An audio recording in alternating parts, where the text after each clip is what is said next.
Welcome to a brand new podcast here on Better Radio. Similar to the Have Not Room where we were covering Big Brother, we are now here with a brand new show called The Blindsiders to cover the brand new season of Survivor, Survivor 41. And I'm joined here, as always, by Brian, who is my reality TV, first mate and, sidekick, or I'm probably more of his sidekick. But we're also joined here by new Survivor fan, or newish Survivor fan, and new to the podcast, new to the reality TV podcasting world. You can potentially know him from other shows on Better Radio. Brian and Dylan Take on the World. What was it called? Wicked Good Show. Wicked Good Show. It was a rebranding. Dylan, welcome to the show. Yes, thank you. I am back. Part of my buyout package from Wicked Good Show was forcibly throwing myself in one of the reality TV podcasts, and here I am. I'm very excited. Thank you for having me. My one commitment is I told myself I'm not going to swear on this one as much as I did in the other one. So this is a very wholesome family podcast, and I'm very excited. Thank you for having me. Yeah, for a wholesome family show, as we're reminded every season, as Jeff finishes every season now talking to children in the audience. Yes, he loves to make it so much a family-friendly show that he's now throwing out the idea of having people under 18 on the show, which is a nightmare. Please do not do that. Yes. A 12-year-old hitting puberty on the island would be very exciting. Mm-hmm. Not for me. Yeah. It'd be great to have just a teenager just get destroyed by some roided up person in Sumo at Sea challenge or something. Yeah. That would be good. Former NFL safety Danny Mcrae. Mm-hmm. Just laying the wood down. Some 14-year-old. Yeah. Oh man. That would have been good for CBS. There are two 20-year-olds on this cast that we'll be talking about here, which is, young for Survivor on average. But yeah, I think before we jump into this, this is a new show, and while me and Brian have done Survivor coverage in the past together in another life, years and years ago, I think it would make sense for us to kind of go over, our experience with Survivor and why we're kind of excited for the show to come back for the first time in over a year. Dylan, why don't you start off? Because I know that you're the newest to the show. You kind of have a fun Survivor, fandom experience to potentially talk about. Yeah. So for me, Survivor did not go away in the pandemic. I've been watching Survivor, I believe, since early April of this year. Me and my wife, we just randomly threw it on one day, and we didn't stop. Now that it's all on Paramount Plus, I actually originally got hooked on Kagayan. You Survivor purifiers can correct me if I said that wrong, but I got hooked on that. I'm a big Team Spencer. I thought Tony was a brilliant player. I love the scumbags. And then, we just, I believe we've steamrolled through 10 seasons now at Brian's recommendation. I've been jumping in between, and I love it. It's to me, I'm surprised it's not as quote unquote mainstream as it seems like it used to be in the early to mid 2000s. But as soon as I got into it, I started talking to a lot of different people, and apparently a lot of people still love this show and still watch it. And I think that the binging streaming aspect is definitely helping it. Even now, my family, for the first time, they used to do Survivor pools each year, and for the first time in probably about 10 years, I was able to get a pool together for the family this year. So Survivor's awesome. Back, baby. Yeah. And I'm really excited to start covering with you guys. Yeah, absolutely. I think it's appropriate too, because this season is kind of like a rebirth of the show. They're trying to kind of reboot it after season 40 and after this year hiatus. Mm-hmm. So Brian, what about you? What's your experience with Survivor? So, Survivor. I think it would be not out of pocket to say that I'm one of the foremost Survivor experts, North American, Survivor experts. I know there are tons of other seasons that I just haven't watched, but I'm a super fan of the show. I've watched since I was 8 years old with Survivor Africa. I never stopped. Just have been through. I've hosted Survivor podcast. Shout out to the Previously On network that Ben and I used to work with on there. Actually, that's what got me into podcasting at all. which is probably, it's good, it's bad. Some people probably think I podcast too much. That'd probably be a fair criticism. I've played in Backyard Survivors, Survivor New York, the Durham Warrior Survival Challenge. I've been able to, meet a good amount of them. I used to blog about it for Survivor Talk with D&D, their website. I just really like Survivor, and the fact that, like Dylan talked about it, with them adding Survivor to Netflix, with that becoming more mainstream. Barstool did a season of Survivor that I think brought in a lot of people to at least watch Netflix Survivor and then buy Paramount Plus subscriptions. I feel like for a long time, and I'm sure Ben, you'll relate to this, Survivor was a thing where it's like, if you like mentioned it, like say you had a coworker at an office that also was into it, people would be like, what? Survivor's still on? And you'd be like, oh yeah, Survivor's still on. And then like in the back of your mind, it'd just be like, it's also one of the best shows on television still. So you should definitely watch it because it's fucking awesome. But now I think people are finally seeing that it's still a juggernaut, and I'm really excited for season 41.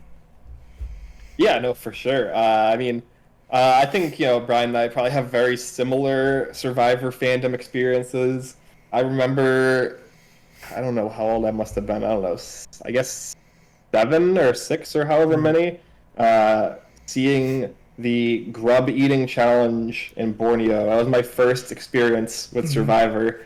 And just being like, what the hell? Well, obviously I didn't say what the hell is going on as a child, but that's like the thought process I was going through at the time. Like, what is this show that's on television? I think it was like episode 2 or 3 of Borneo at this point. And then, very like loosely kind of tracking the show, like very casually as a child through like elementary and then middle school. And then like getting very into the show starting around like Panama, Cook Islands, where I was like a lot more fervent and like getting DVDs for birthdays and Christmas and going back and rewatching old seasons that I, didn't really have the greatest memory of as a wee lad. And like I remember elementary school playgrounds playing like fake Survivor games with my friends. And then, getting even more into the fandom in the 20s, like especially like around like Philippines and Cagayan, I got really into the online fan base. And like Brian, I played in LRGs, helped organize LRGs, and I've like pseudo retired from LRGs. Right. And I have like a love-hate relationship with modern Survivor. I'm a little bit jaded. I think that most of the recent seasons have been not as great as they could potentially be, but there are a lot of good seasons that still get made. David versus Goliath was one of my favorite seasons, and that was just 4 seasons ago. So yeah, I'm very excited. We're getting kind of a fresh reboot of the series here. And it looks like a really great cast, a really competitive cast that we'll talk about here. And I'm very glad to be talking about Survivor again. I think you bring up a great point too, that you as a lifelong fan, you're not as big of a fan as the newer, apparently more faster paced, kind of like run and gun style gameplay that's going on. Most of the seasons all based off of Brian's recommendation, and through like a very odd fault of my own, I really didn't want to go back because apparently the older seasons are in standard definition still. So I've kind of like all I've really have watched is the newer style of gameplay. I think the oldest season I've seen has been 18 when they were in I think was that Brazil when JT won, and I actually thought that was like tremendously slow compared to because I've been bouncing around compared to the newer seasons. Yep. And the most recent one I just watched was Second Chance, and now I'm trying to steamroll my way up. And like those are just balls to the wall, just nonstop, fast paced. And so I think that I'm curious if I would have the reverse effect of going all the way back and just seeing a slower, more social game being played, if I would like it as much. So you definitely get that newbie viewpoint for me. I think it's hard to steal from Survivor Second Chance. Ben and I are definitely the shelter people, whereas like the newer fans are the beach people from that. Like Survivor has evolved into a completely different show from what it was, and I don't think that's a bad thing at all. I think for like people getting into it now, if you get into it with newer seasons, it would be extremely difficult to go back and like get the same feeling, because it's like there are things that you watch people do on older seasons where you're just like, what is wrong with this people? Like the average like game acumen for a player entering a season of Survivor now is so much higher than what it was back then. There's a lot of like, well, we're at the bottom of our alliance, but that's fine because we're in the majority alliance, but we're still going to get picked off 5th and 6th. And there's just no like, there's no one making a move because things were just different back then, you know, whereas now it's like people are making an alliance, using it for a round, and then completely like dismantling it and, you know, forming something new. So I think it would be tough to go back to watch a lot of like the seasons from 15 down. Really 16 I think is like the first like one where stuff started to get fast paced, and now like you said, it's just 100 miles per hour from the second the contestants get on the beach to like the very end.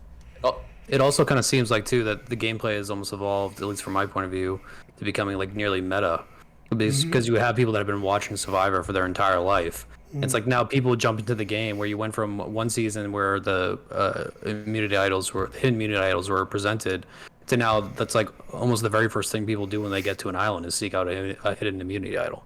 And people are playing the game like actively talking about previous winners and their strategy.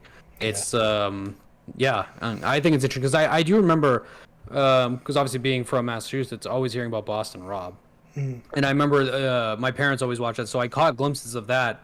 And I actually went back and just kind of like comparatively watched that, like a few minutes of that compared to the new season. It's insane the difference, because back then, these people were literally just going to an island. You know, they maybe 1 or 2 seasons before that they heard about it, but yeah, now you have people saying, "Oh, I want to play this like Tony," or "Oh, I want to play this like JT," or "Oh, I want to play this like Natalie." Like it's very meta, not necessarily in a bad way.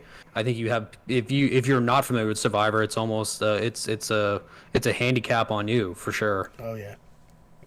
Yeah, no, and especially this is something that we talk about in our Big Brother podcast as well when we do cast assessments for that, where it's like being a fan of the show is almost a prerequisite at this point to be successful at it, because, as you said, the game has become so meta, and like all of these strategies kind of rely on you understanding like at least a base level of like strategic thinking, and everyone's going to assume that you have that knowledge, and if you don't, you're going to fall behind very quickly. Yeah, you're going to be like, there are players certainly who are like in the new school era who aren't like as tuned in, but they often are just like not even present in the edit of the show because they're not contributing to like what's happening really. And I think that like when there are moments like through Survivor history that like Suri doing like the 3-2-1 was such like a mind-blowing strategic move, and now it's like passe. You know, you wouldn't, if you saw that as a like person who's watched like the new season, you just be like, oh, that was a good move. But like if you don't have the years of like watching kind of slower gameplay, you couldn't like fully appreciate what she did there to like kind of step up the strategy of the game in certain ways. And then, you know what? I know he's not like a particularly popular person for a lot of fans, but even what like Russell Hantz did to put Survivor into another gear in terms of like finding idols and whatnot. There are all these like people who laid the groundwork for what the game is now. For when you get like, you know, players like Rick Devens or Ben who are like finding idols, and that's like their main strategy to stay in the game. Yeah. You know. No, I mean, for sure. I mean, it's going to be always evolving, especially as the game itself is kind of evolving, and like the producers are changing things about the game and adding new twists and new advantages and all these new things. Even this season, either because of the production decision or because of COVID or whatever, the season is shortened by like 33%. It's 26 days instead of 39. That's a significant amount of days that, is less than what you would expect. So that means that gameplay is going to be going even faster. That means that, like, alliances could be changing on a daily basis even. And, people are being voted out every, like, day or two instead of every 3 days or every 2 to 3 days. So I do think that, there is going to be a necessity for people to play differently. So it's going to be interesting to see, how that changes, especially in the season.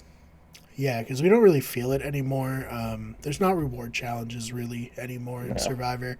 And so much time is spent on like the strategy, on the finding idols, on that stuff. So we don't feel like how long they're out there really anymore. And I think we won't, as viewers, notice a change because there's so much content in a day or two that they can, build narratives, edit the show. It's not going to feel different to us. But to the players out there, I do agree. They're going to be feeling like a pressure of like, holy shit, like we already voted off 3 people to stay like 4 or 5. Like, this season's cruising. Like to talk about second chances, because I've been doing like a casual rewatch of it. Like, I just watched the Fishback episode where he got voted off, and that was day 29, and there's 9 people left. So the game's going to be over by then this season. Yep. Yeah, I think a lot of people are going to have their back against the wall and not have the time to think it through either. Yep. So I think there's going to be a lot of brash decisions made this season. I think so too. Yeah. I'm curious because obviously now it's like you have the physical threat. Do you let the physical threats try to hang around until like at least the merges carry the camp, or do you just start like cutting them out right away? Like I think that those days getting cut down is like it's going to severely change everything.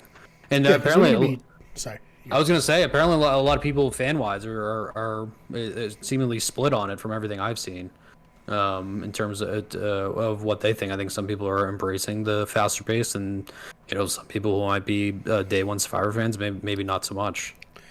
Yeah, Ben and I are definitely like old men yelling at clouds at times, so you have to deal with that a little bit on this, but yeah.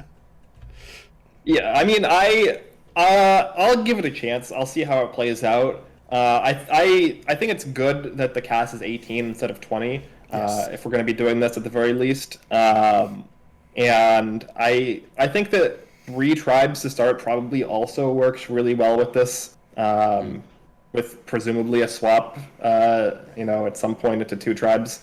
So I think it could work, and I understand that it probably wasn't like a decision like, oh, we want to do this. It was probably like, oh, we have to, quarantine everybody an additional amount of time, and we have to put aside all this extra production scheduling, and COVID is really making things difficult for us to film on the schedule we normally would. So I would rather have a shorter season than have to wait an additional year. Yes. I would say at least 100% agree. Yeah. So yeah, I'm I'm cautiously optimistic that it could work out. Yeah. I think we've done enough setup here.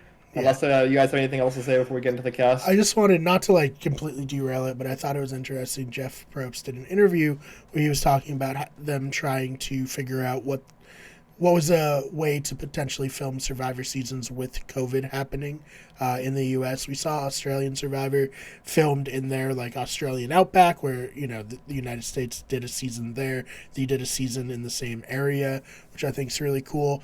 And he talked about potentially doing Hawaii or Atlanta, Georgia, which I think could have been really neat, depending on the areas that they got. I'm a big fan of the diverse landscapes that they used to do a lot. We had Dylan talked about watching season 18. I think that's one of the most unique places that they ever went. Then Survivor Gabon, where it's a really foresty season. I loved that a lot. So to have an opportunity in Atlanta to maybe do a more inland season, I thought that would have been cool. And then Hawaii, you could have gotten the same feel as Fiji, but that didn't work out. I just wanted to mention that could have been a neat thing that happened. And I know a lot of people were just go to the West, do an Old West season of Survivor, which also would have been sick, but no, it didn't happen. Yeah, no, I think that a lot of people were speculating they might end up doing something in Hawaii. Was a lot of people's guesses if Fiji was not going to work out. But no, back to Fiji for another couple of seasons we have here. So I think an urban would have been very interesting in like Atlanta. Like they all just get locked in like the Mercedes-Benz Stadium Be with like Kanye. the colony And like the Mercedes-Benz and like Stadium. Kanye is like the he selects who comes and goes, and they all have to please Kanye. That just sounds like a whole different been song, good. the whole different series. But Yeah. that is interesting. No, I just want to address before we get to the cast is that people in the video will see the two fridges in the background. If anybody is in Central Massachusetts and wants a fridge, contact me. I just want to address so you can that. follow Just him on people- Twitter. It's on the screen right now. Dylan, do you want to plug it? Yep. DJ Clubberlang, Twitter with 2 B's in Clubberlang. If you need a fridge that does not have a shelf in it, yeah, please come find me. People will roast me for having 2 fridges. I don't know why, but it has happened before. So I just want to get that off my chest now, and we can now proceed to judging people. All right. I mean, look, I wish I had a second fridge just for like like beer and wine. Like that would be I think that's the play. So, Yeah, that's a flex. I don't know who's making fun of you for this. Yeah. I don't want the second fridge, so I mean I kind of agree with them, but yeah. All right. So if anyone's on the lookout, get in touch with Dylan on Twitter. I kind of like when you said like an urban season, made me think of the Colony, old reality show that could have been neat, could have been different, but yeah, I'm ready to get into these new survivors. All right, let's start off with we're gonna go in a weird order here in case people are gonna be following along. So we're gonna start off with Sydney Siegel, 26-year-old law student from Brooklyn, New York. And Brian, what are your first thoughts here on Sydney? So Sydney is one of the few players who we actually did get some footage of on the Survivor Twitter. Today I was trying to track down any like meet the cast videos because they usually release them and they usually put them on YouTube. Not the case. There were some on Twitter this year. So No already rhyme off or to- reason. No Yeah. rhyme or reason to when they released them. It was just like Nope, 4 and people, it was and only that's it. 6 of them. But Sydney she's funny because she's like very, very sure of herself, which will be interesting to see on Survivor. She says, who she'd most like to play with, like Natalie White. I think that's good. I think I think Natalie White's a very underrated winner in the game she played just because she got her $1 million check and then dipped from public life entirely, which honestly respect that a lot also. She clearly, unlike me, doesn't have a constant need for validation through videos and whatnot, so I appreciate that. So I am cautiously optimistic of Sydney. Hopefully her admitted ego doesn't get in her own way. Yeah. Go ahead, Dylan. What are your thoughts here on Sydney before I kind of give my feelings? So I do want to say, obviously we're just judging people for getting to know them. Yeah. I got a lot of, speaking of season 18, I'm only going to be able to reference the seasons I've watched. I got a lot of Carolina vibes from her from season 18. Of maybe a little too sure of herself, potentially maybe bossy. She says that her pet peeves are bodily noises. Sniffling, snoring, heavy breathing, coughing. I think when you're in a very small shelter with someone, that could be an issue. Yeah, I don't know. We'll see. It's I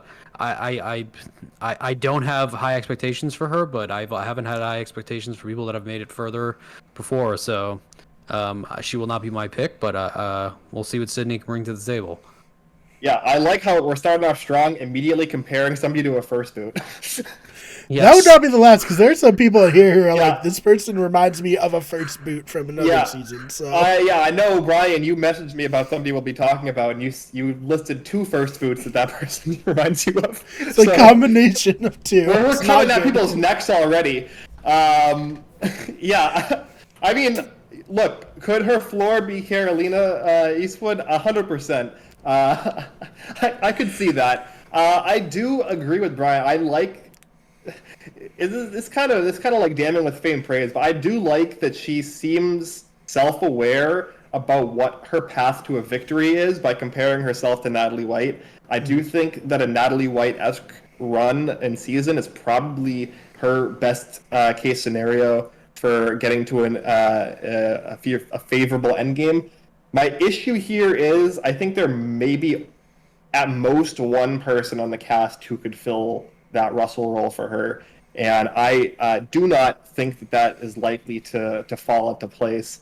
So I don't know if that sort of a path on this cast is particularly possible.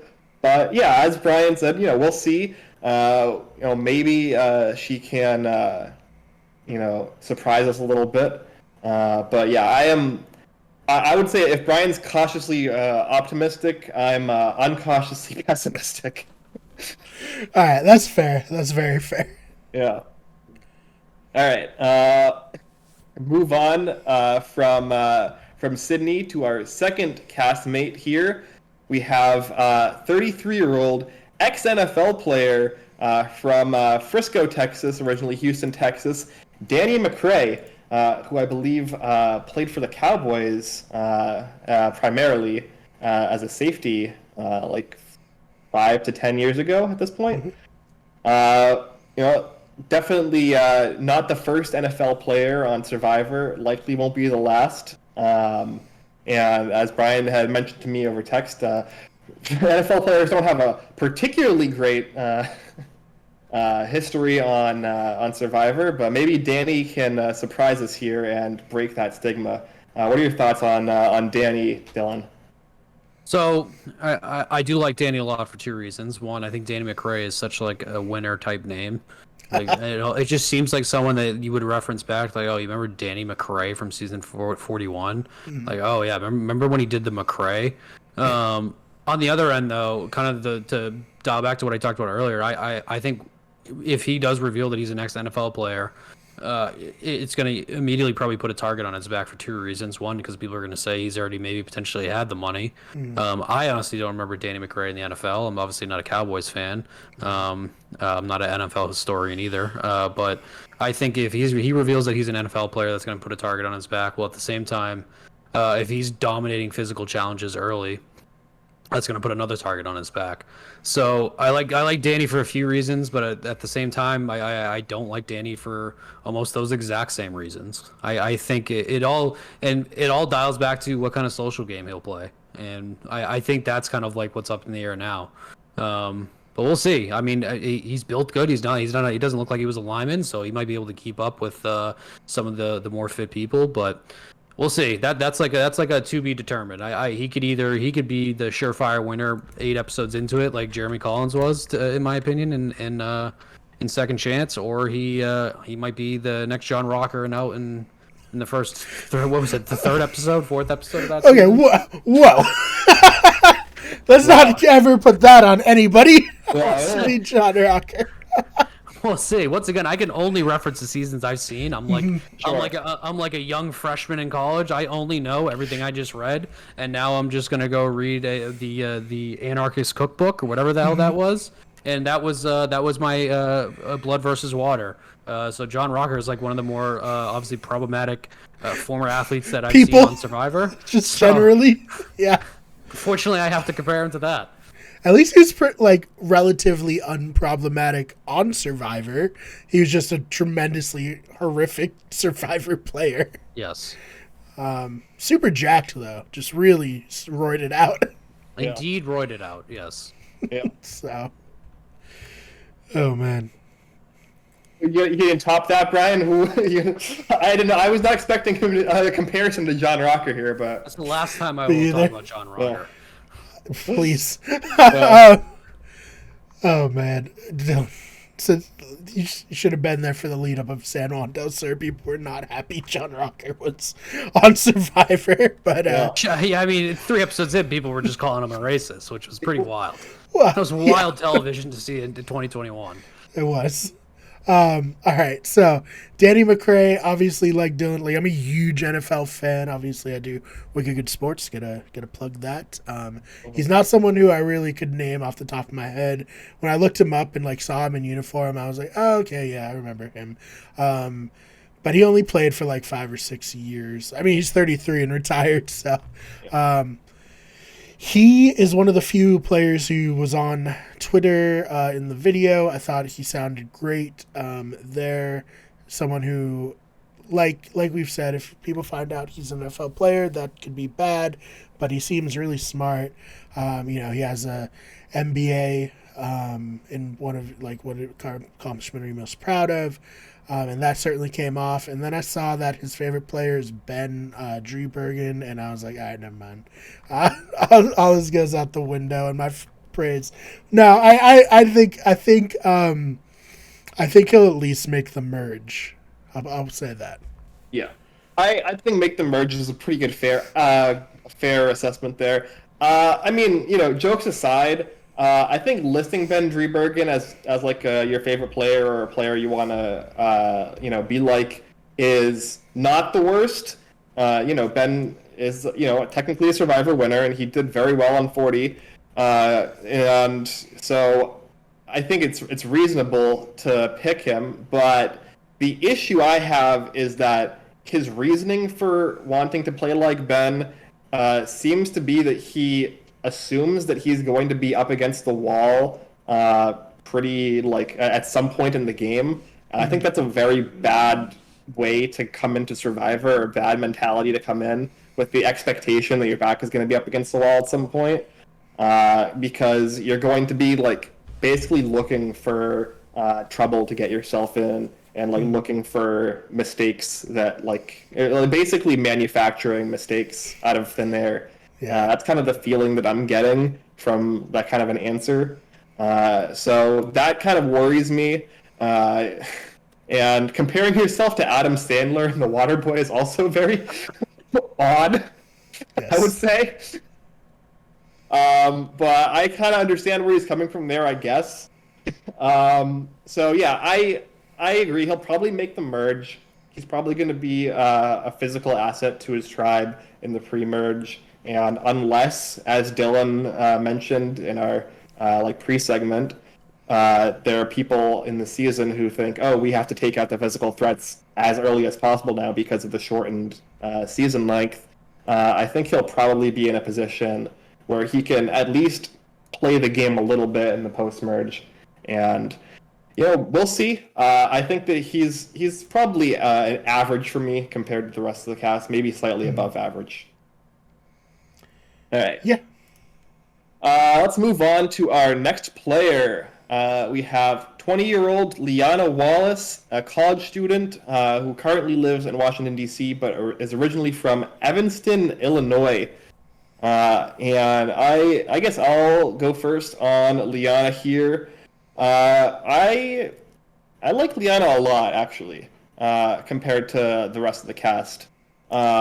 I was surprised to see her list Tony as the player that she wants to play the most like, and it also then surprised me when she said that she doesn't actually like Tony, but she wants to play like him still, which is I think actually pretty good, right? I think if you have the awareness to be even though I don't personally like this player or a fan of this player's game style, I can see the positive aspects of their gameplay and want to emulate that. I also I think that she has probably one of the better stories in the cast, and I think she has a lot going for her in terms of potential sociability.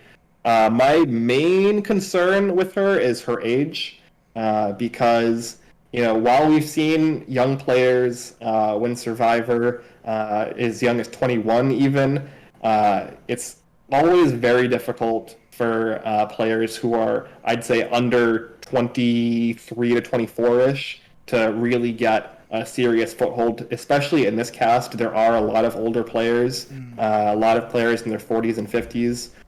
More than usual, I would say. So that's my biggest concern for her. But otherwise, I'm pretty optimistic about her possibility in the game. What are your thoughts, Dylan?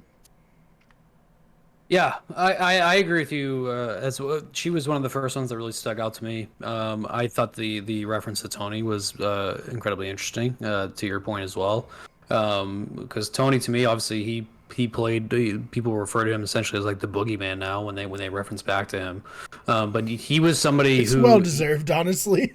he He he is the boogeyman. he was like the anomaly to the host to the show to that point because he was the one who literally did everything he needed to do to win while also maybe making some of the worst decisions possible to get there, and he still won by betraying every single person. Because I think that there still is a respect to that where I 100% agree with her. I maybe don't like her. I maybe don't like Tony, but I respect that everything. I respect the way that he played. So that stuck out to me. But also to your point as well, she's young. 20 is very young, and I think a lot of that, it depends how mature for a 20-year-old she is, because I think being immature in this game can run south for you very, very quickly. I refer back to Baylor Wilson. I thought she was incredibly immature, and I think the only reason she was brought along as far as she was because of her mom playing the game properly instead of her. So yeah, we'll see. I mean, she seems super approachable, she seems athletic. So I think that she can kind of like blend that line of being social and doing well in challenges. I think a lot of it just winds back to like, what do you do around camp? As long as you're not the one sitting around, and once again, who knows what it's going to be like this season, or maybe people don't even care if you're the one catching fish. We're only here for 26 days. Maybe we can make this rice last if we have it. So let's see what happens there. But yeah, I do like her. I don't know if she's my favorite to win it, but I can see her making merge and maybe even beyond that. I am mentally preparing myself for Jeff to mention that Lyanna and Jairus are younger than Survivor is no less than 500 times in the premiere of this episode. So I just want to put that out there. Also, I like her a lot too. Spoken word poet. Though we're talking about NFL players not having a great history. Samhar from Survivor South Pacific is the last spoken word poet, and she was the first boot. So another first boot here reference. So other than that, I do like Lyanna, and I 100% agree with Ben. We talked about it in our Big Brother preview podcast.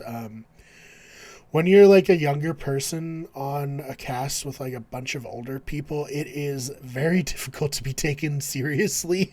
Like, people will listen to you, but they'll always be like, oh, but I know more than them just because I'm older than them. I mean, referencing Big Brother though, like, It hasn't hurt Hannah. It don't hasn't let him hurt bury the Hannah. lead that the 21-year-old on Big Brother right now is like one of the front runners to win the season. Yes, I would be absolutely thrilled if she won that season. Just like I'd feel like I'd be very happy if Lyanna won this season. Yeah. No, for sure. I think that Lyanna seems like the kind of person who might be able to push past that. She talks about life experiences that seem kind of beyond her years, and she also talks about how she like grew up in Tokyo and Singapore, so she has like these life experiences that I would say most 20-year-olds would not have. Definitely. So yeah, I'm hopeful that it probably won't bite her in the ass here, being I believe the youngest contestant on one of the two youngest contestants on the season at the very least. Mm-hmm. All right, let's move on to I'm excited. Oh no, to our next contestant. All right, Brian, you're excited. Why don't you start us off here then with Brad Reese, a 50-year-old rancher from Shawnee, Wyoming. So yeah, this is the one Ben referenced earlier. He's the one who I said reminded me of Peter Harkey and Chicken from Survivor China combined, both first boots. Has there ever been a more like, yeah, this guy's the first boot in the history of Survivor?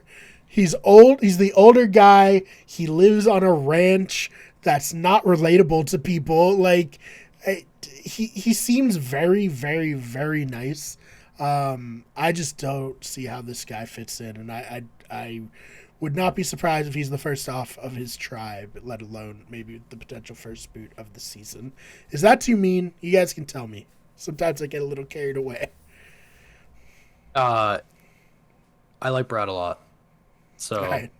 I'm going in almost the exact opposite. That's good. That's good. Yeah, I think Brad was one of the ones I looked up. Maybe this is my newbie knowledge. Brad was one of the ones I was considering picking if we're picking our favorite to win for two reasons. But I'm also going to give it another reason why I think he could go very bad very quickly. I think that he's going to be someone who's good around camp if he actually is indeed good at hunting and fishing and helping others pursue their passion and achieve their dreams. That's real nice of him. Shawnee, Wyoming. Don't know. I've never been to Wyoming. Neither have you. Neither has Ben. I can just say that. I have been to Wyoming. There's a lot of nothing in Wyoming. Exactly. And I would never ask you if you've been to Wyoming. You've never shared it with me because who cares? Exactly. So maybe he's a little too sheltered for his own good. He says that his pet peeve is lack of initiative. I think that maybe, sure, if we're day one and he's already complaining about people not doing certain things while he's, trying to show off that he's catching all this fish and collecting all this wood, yeah, that could go south really quickly for him.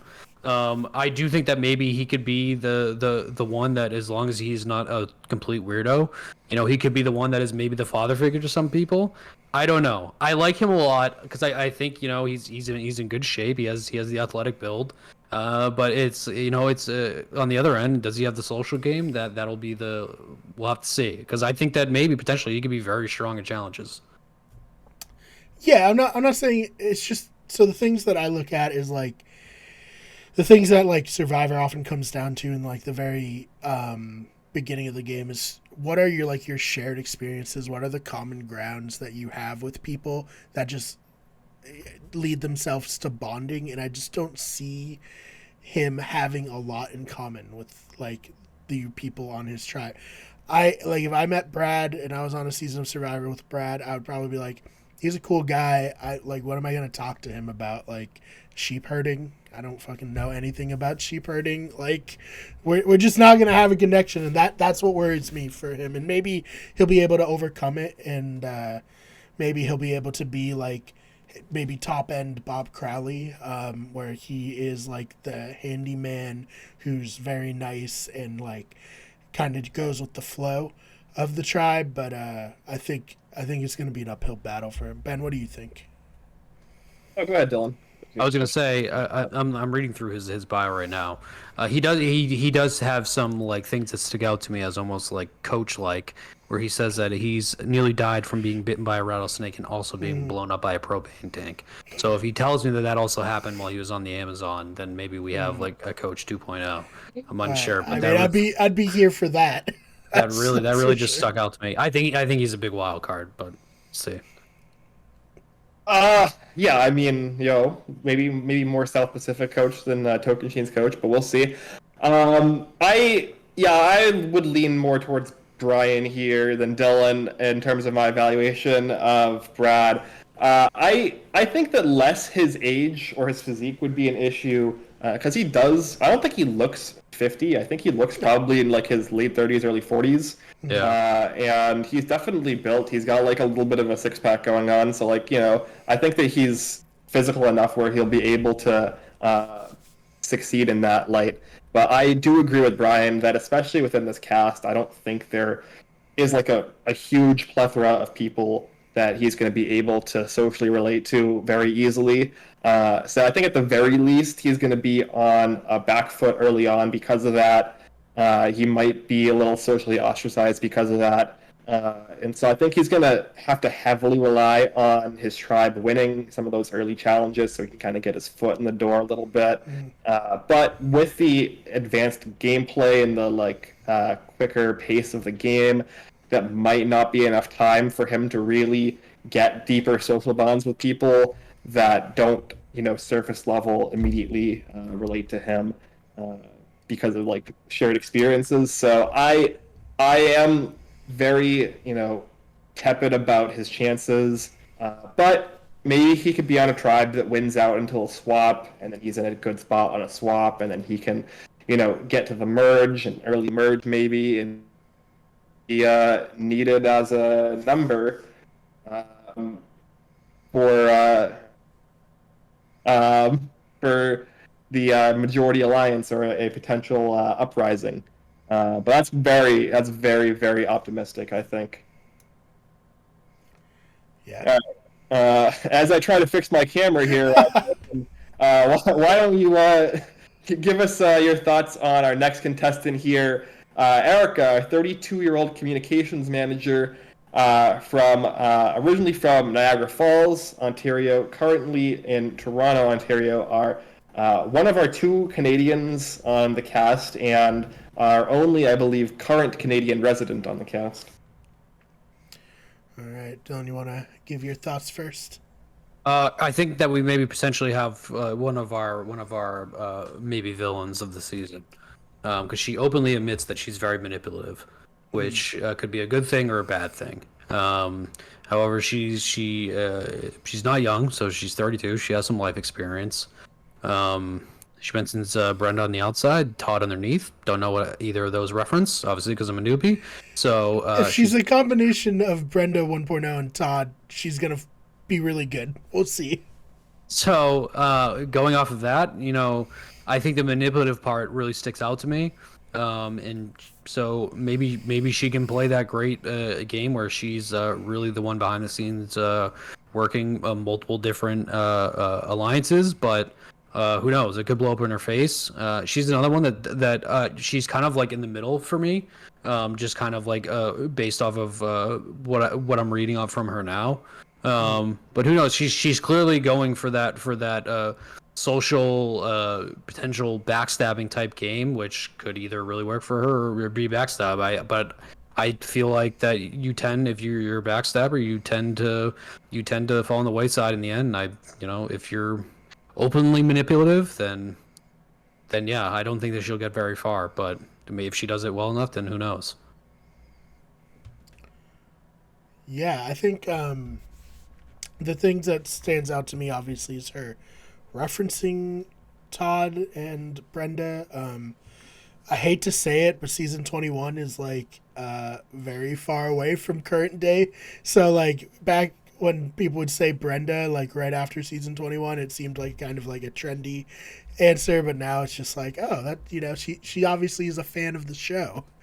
She watched Survivor Nicaragua, but she also might have, she may have even potentially on purpose or accidentally made a kind of a weird reference. Oh, that was on purpose. I assume it's on purpose, but I don't want it to be on purpose, honestly. It's kind of mean. She said Brenda is a physically strong and socially aware player who's not afraid to show her teeth, which is a reference to Brenda's second season, a very unfortunate situation there that we won't go into on here. But yeah, I mean, I hope that she is a villain, because you got to have people who come in with the intent of backstabbing people. That's what makes the show exciting. I don't think if she's going to be a villain, she's going to win. But I think she could at least be good television. Yeah. Something I noticed, she's actually one of 2 people on the cast to reference the fact that people think that she's taller than she is because she has a big personality. Is this a thing? No. I've never heard of this being a thing before, but 2 separate people on the cast make this exact reference of like, oh, people think I'm like 3 inches taller because of my personality. It's like that kind of tells me that one of the casting producers also thinks this and is like, yes, right? Yes, people say that about me. Yeah. And like put them through. So if you're trying to get on Survivor, maybe drop that anecdote. Yeah, well, I mean, I can edit my dating profiles to be like, I'm 5'10", but I have the vibes of someone who's 6'1". You should see what it gets you. Yeah. I don't know how successful that'll get me. I don't know how successful that'll be as a survivor strategy or survivor personality. But yeah, I agree. I think if she is in for the long haul, I think she is going to be a villain from what she is saying, and she will hopefully relish in it from what I can gather. So I also, something else besides the Brenda thing that rubbed me the wrong way was the very Canadian flex of saying that she paid off her student loans. Yes. I also noticed that. It's very much like okay. Yeah. So it's like, whatever, it's much less of a flex when you're, in a country with more, with better social safety nets, with, better funded education. But I'll look past that. I don't think that her being Canadian will be that big of an issue, though. That might be something that people would potentially consider, because I think Toronto is like the probably the most American Canadian city in terms of like culture, in terms of it like being right across the border from like Detroit and like near Buffalo, and like you could basically like take like a train or like a car ride to the U.S. in like an hour. So Right. I don't know. I'm interested to see what Erica gives us. Something I thought about too when I was looking over these profiles was this was filmed while the Canadian border was close to the U.S. So did they fly her out to Fiji directly from Toronto? Because usually they fly them out to LA and then fly them from LA. So I don't know what the logistics were there. She crossed the border to get on Survivor. Hit the smuggler, yeah. I don't know. I'm curious what she'll bring. I think she could definitely play a little too hard, too fast, and play him out. But I think she could also be a long-term villain of the season. So I do want to note that I did a little digging so I can get caught up on Brenda in season 21, and very much my shock, I had no idea Jimmy Johnson was in Survivor. So he was. So hopefully the diehard Survivor fans aren't listening to this and like this guy stinks. He doesn't remember Jimmy Johnson. No, you're the representative of the people who got caught like into it during COVID. Is important. I am like I might go start season 21 by myself, like right when we hop off this. Just if Jimmy Johnson isn't one of the first ones voted off, I would actually be very surprised. So I'm more than confident he doesn't win, but we'll see. That's been one of the good things. I've been able to not spoil myself on who wins what season so far. I'm going back and watching 21 to see what happens with Jimmy Johnson. Yeah. Right. Unfortunately, that's probably the worst thing about reading these cast papers for you is there's some spoilers in them. Yeah, there is, but it's hard to dance around it. Yeah. Jimmy T also on that season is a really awesome guy in real life. So hell of a mustache, he's fun. He's a Gloucester, Mass native, and somebody that me and Brian hung out with in real life a handful of times. He's a really cool guy. Yeah. Anyways, just want to give Jimmy T a shout out. Shout out Jimmy T. All right, moving on to our next contestant, our second 20-year-old on the cast, 20-year-old Jairus Robinson, a college student from Oklahoma City, Oklahoma. What are your thoughts on Jairus, Brian? Jairus seems like a very chill dude.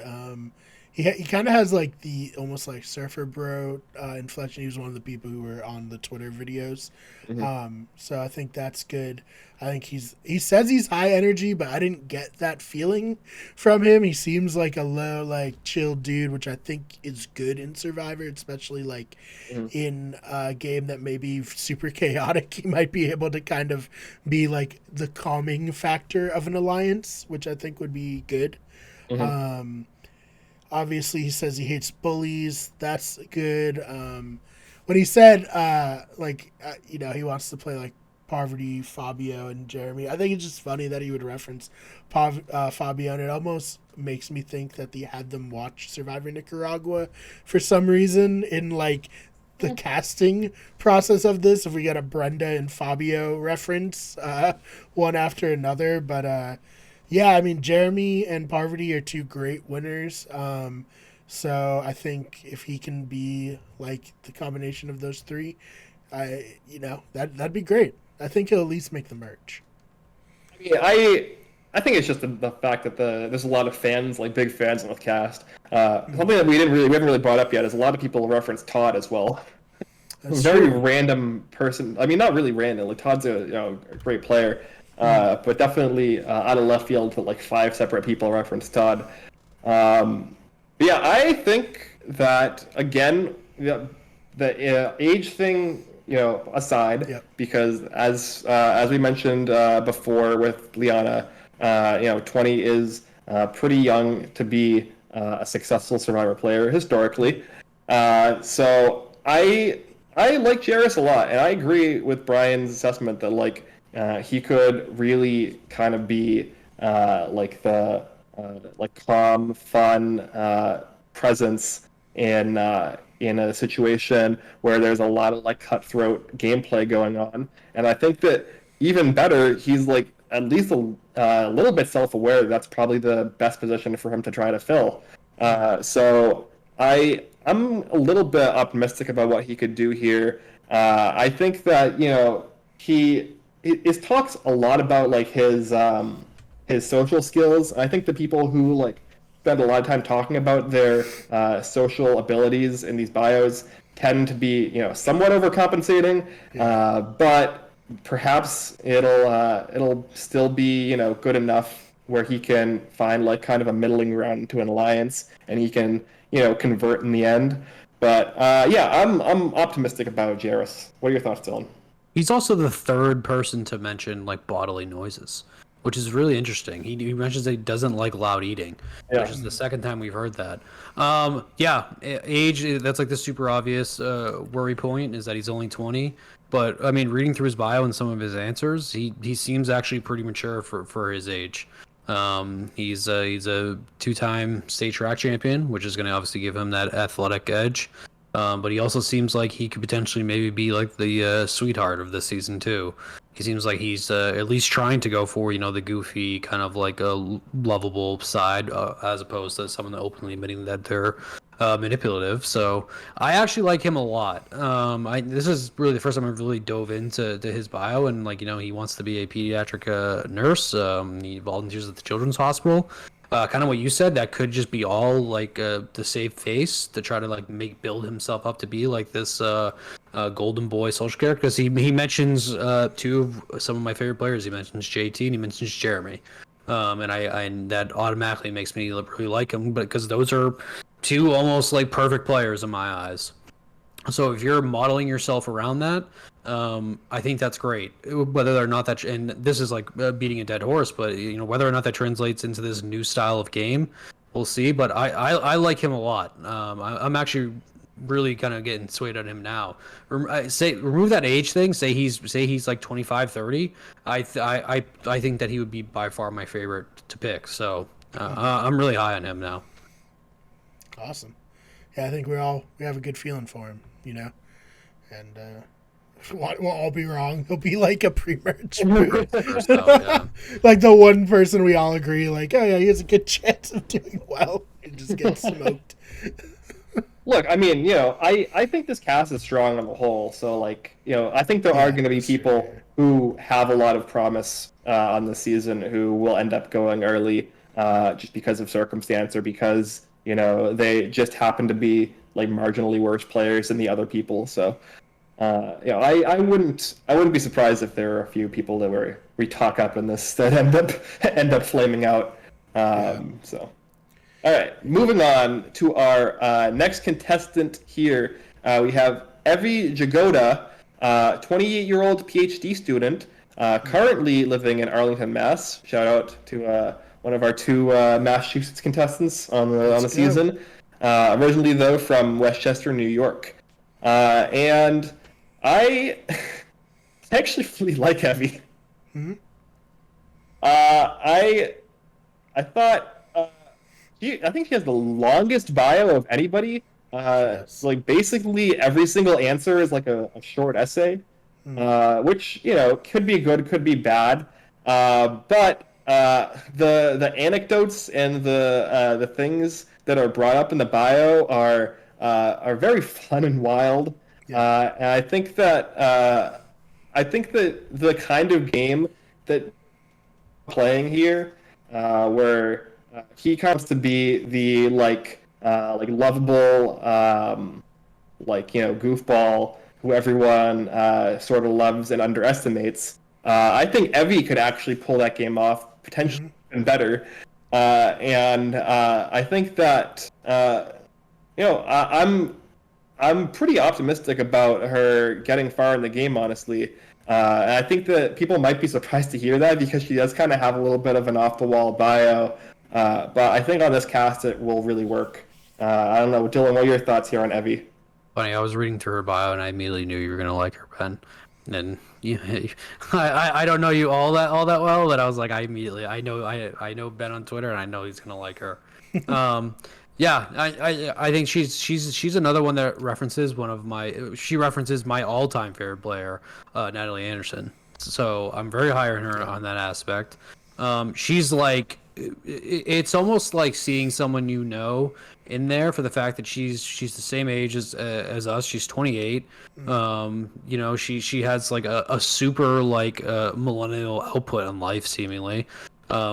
She references AOC as her hero, which is very 2021 of someone. I love AOC, so that caught my eyes. But yeah, I think that she really references like past Survivor gameplay. She kind of really references people trying to play the game behind the scenes, which I think is in trying to control things while also letting other people take control. And I think that's a key to almost every single season I've seen is you don't want to be too much in control and you don't want to be completely out of control. And I think people that know that going into the game, I think Jeremy said that too in Blood versus Water. I think he said that he doesn't want to be the leader. He wants to be behind the scenes. He wants to still be able to control his own game while letting someone else think that they're controlling the game as a whole. And I think that's honestly probably the smartest strategy you can have. Once again, hopefully she can play the social game, which if you go in referencing those players, I think you can. But if you play the social game with that aspect, I think that you can go really far because you don't have to be a physical dominating force as long as you can really master those kind of crafts of social and being self-aware. And seemingly she's that. So we'll see. I think that one problem we could run into is that, she brings up that her pet peeve is kind of mansplaining and machoism. And I think potentially maybe some people from Wyoming may not have the same output on life that she does. Especially a 50-year-old from Wyoming. There could be some conflict there, but we'll see. Also, she's from Mass, or she's currently living in Mass, so I'm gonna give her the benefit of the doubt there. And she's going for a PhD, so we get a lot of students on here, but she has at least like the book smarts. So this is another player like her. I really like her a lot. Yeah, no, I agree with a lot of what you said. Obviously, she's the same age as us, so that's just creates inherent relatability. She is certainly the nerd archetype for the season. I think she's the Aubrey. She's like the Christian of the season. She like you said, Ben. She's really funny in her bio, which I like a lot, especially when she talks about when she used to be dating men. She broke up with a guy because he pronounced. I don't know what the correct pronunciation is, I guess, but I guess he pronounced Budapest like Budapest. Budapest, I think is Budapest, yeah. Budapest. Yeah. Okay, all right. So Budapest. Oh, Jesus. Okay, well, I mean, I would have broken up with him too, so I think that is annoying as hell. Yeah. But I just thought that was like a funny story to put in there. Because, I'm sure she was like, when she put like men, period, not all men, she's like, okay, I need to like make people understand the type of person I am talking about here, which, mission accomplished there. So, yeah, I think someone that we would get along with, welcome on the podcast anytime. So, yeah, high hopes for her. Yeah. It reminds me a lot of like the Ted Mosby encyclopedia. Oh, Jesus, yeah. A little bit of a deep cut there, but yeah. The How I Met Your Mother reference for the kids at home. Right, yeah. Hey, there is a How I Met Your Father pilot in production right now with Hilary Duff, so it's somewhat timely. I was not actually aware of that. That's I don't know how to feel about that. And this is the reveal of our next podcast. We will be doing a week by week recap of How I Met Your Father. Yeah, this Coming is in the second 2022. attempt at it too, Yeah. because they tried and it didn't get picked up back in the day. So, it's going Okay. for it again, Maybe it'll be better than Fuller House. maybe. But yeah, I think that I think Evie will be good. Hopefully, I'll be disappointed if not. Moving on to our next contestant here, we have 31-year-old Ricard Foyer, for a flight attendant, originally from Linwood, Washington, Cedro Woolley, Washington. I hope I pronounced that right. And I went first with Evie, so I'll let Brian go first here. Ricard, he seems like a cool dude. He was referencing how he's hard of hearing, but he didn't show like if he has hearing aids or anything, and I didn't see any in the video. So I'm definitely more interested to hear what that means when he says that. Like, we've seen deaf players on Survivor a few times. Like, I think most recently Nina in Worlds Apart, and then of course Christy in Survivor Amazon way back in the day. And I don't think it's like a huge disadvantage. Obviously, my sister's deaf, so I was like, I'll root for someone bringing that and bringing attention to the struggles of the deaf community. But yeah, I like that his which player will you play the game most like? He says Aubrey but win, which is funny, of course. And hey, I'm sure like if he can pull it off, that'd be great. I think, there's nothing about him that screams like to me that he's not gonna fit in, well. So I think that's a good sign. Yeah, I can go next. I'm hopeful about Ricard. He has like an interesting story where his trans husband gave birth. So I think that's a unique experience he brings to the show, and that's very very cool. I don't really see that kind of a story told on national television very often. But I don't really know how he'll do, particularly in the game, because I don't really see any kind of a killer instinct from him, at least from his bio. It is a very short bio, though, so maybe it's just he didn't really have the room or the space to show that a little bit more. But I think especially on this season, it seems like there's a lot of very smart and cunning and cutthroat players who are going to be trying to play this game, and I'm worried that he might kind of get left behind or like not have the real like killer instinct to pull the trigger when necessary. But I could be wrong. What are your thoughts, Dylan? No, I mean, I agree with pretty much everything you both said. So I don't want to reiterate it. I definitely can sympathize with the deaf in one ear thing, as I only have 50% hearing in my left ear.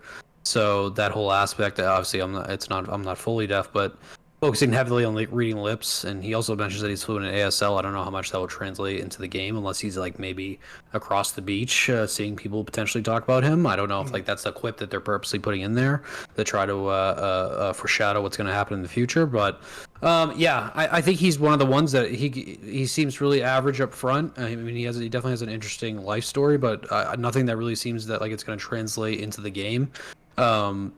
Being a flight attendant, though, I've been on a few airplanes where the flight attendants have like kind of made the whole flight, whether it's them being charismatic Right. or them being funny or at the same time caring, and maybe that benefits him. But yeah, there's nothing to me that really stands out. He could be a surprise. He could be one of those ones that kind of just gets dragged along until maybe the third or fourth tribal. But that's he's not one I'll pick to win, but he seems like a person that won't at least be hated or won't cause too much trouble on the beach. I think his like ceiling is definitely like Ty, Yeah. where people liked him a lot. Hopefully not with the things that Ty did within the game to cause people to be very annoyed with him at times. But I think like in terms of being like a person that people just like, he's nice. I like this guy. Oh, that almost seemingly everybody connects to and likes up front. Yeah. Right. Yeah, I think the flight attendant thing is really relevant and something that is good to bring up because flight attendants do have a very good track record on Survivor. They really do. It's if you're trying to play Survivor, start work as a flight attendant for a couple years, and then you'll be like all set. Yeah. Obviously not on all reality TV as we saw with the current season of Big Brother, but definitely on Survivor. Historically, there are multiple winners that were flight attendants. So definitely, probably one of the more positive aspects from his bio in terms of like potential Survivor ability. Also, the last line of defense between someone trying to open the door to jump out of the plane and the plane crashing. So yeah, they're essentially U.S. Air Marshals now. So he has some training on that front. Yeah. Oh man. Him and we'll talk about as a player on this cast who was in the Air Force. Maybe we can relate to that a little bit. Oh man. And also, I think Brad also said he flies planes, so there's a connection there for Brad. Yeah. Mm-hmm. Yeah. They might be on the same tribe too. Let me look at the tribe. They are. Yeah. Hey, maybe, that Plane Alliance. The Plane Alliance. Yeah. Yeah. We had a whole season where people annoyingly talked about who was flying the plane and who was the passenger. So, looking forward to more of that. Yeah, it'll be even more appropriate now. You got to bring the flight attendant into that analogy. Who's flying the plane? Who is the passenger? And who are just the flight attendants? Jesus Christ! Please no. And who's the person that doesn't want to put on a mask? I think that's the real one. That's the person they're all voting off. That's what we'll see. Yeah, who's going viral on TikTok for the next day? I got a feeling John Rocker is not putting on a mask on a United. Oh no way. Okay. Mm-hmm. He finally found a needle he is afraid of. Yeah. Shouldn't say Brian. that. He might be vaccinated. I don't know. Goddamn. All right. This is like 3 times the amount of John Rocker references I expected on this podcast. For the final time, I will not talk about John Rocker again. Yeah. Okay. Moving on to our next contestant here, 34-year-old Chantel Smith, pastor, and I believe I think she is also a comedian, but that's not on the bio.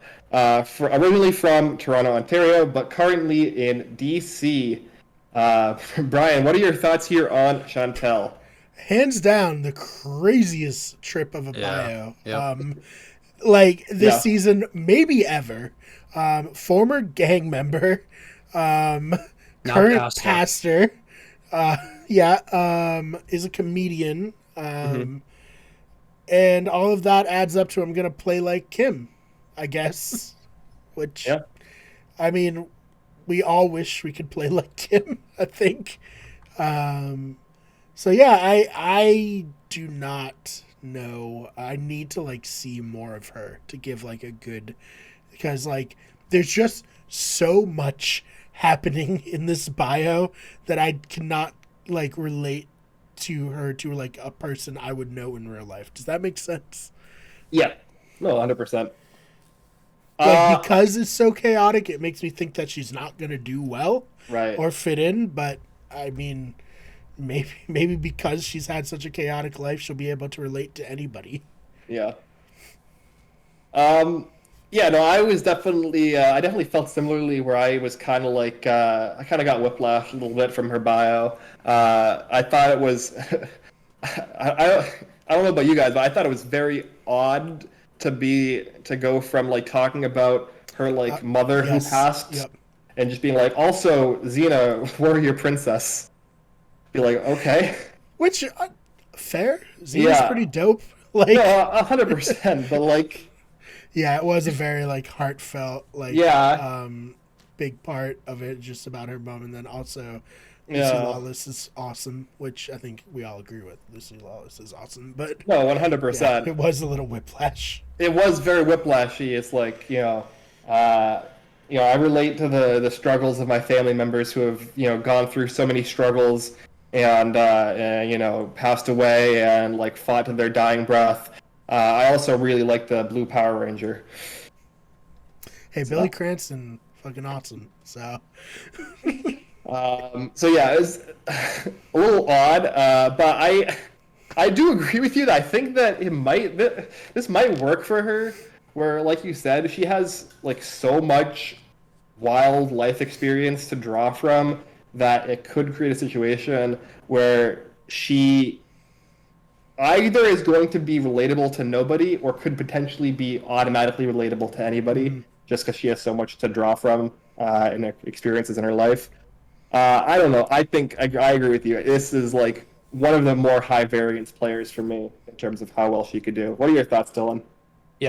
Yeah, it's well, I also don't know how to follow up after that Blue Power Ranger comment, but it's I don't know. She's a pastor and she used to be in a gang. I think that those are two like those are two potentially very different worlds, obviously.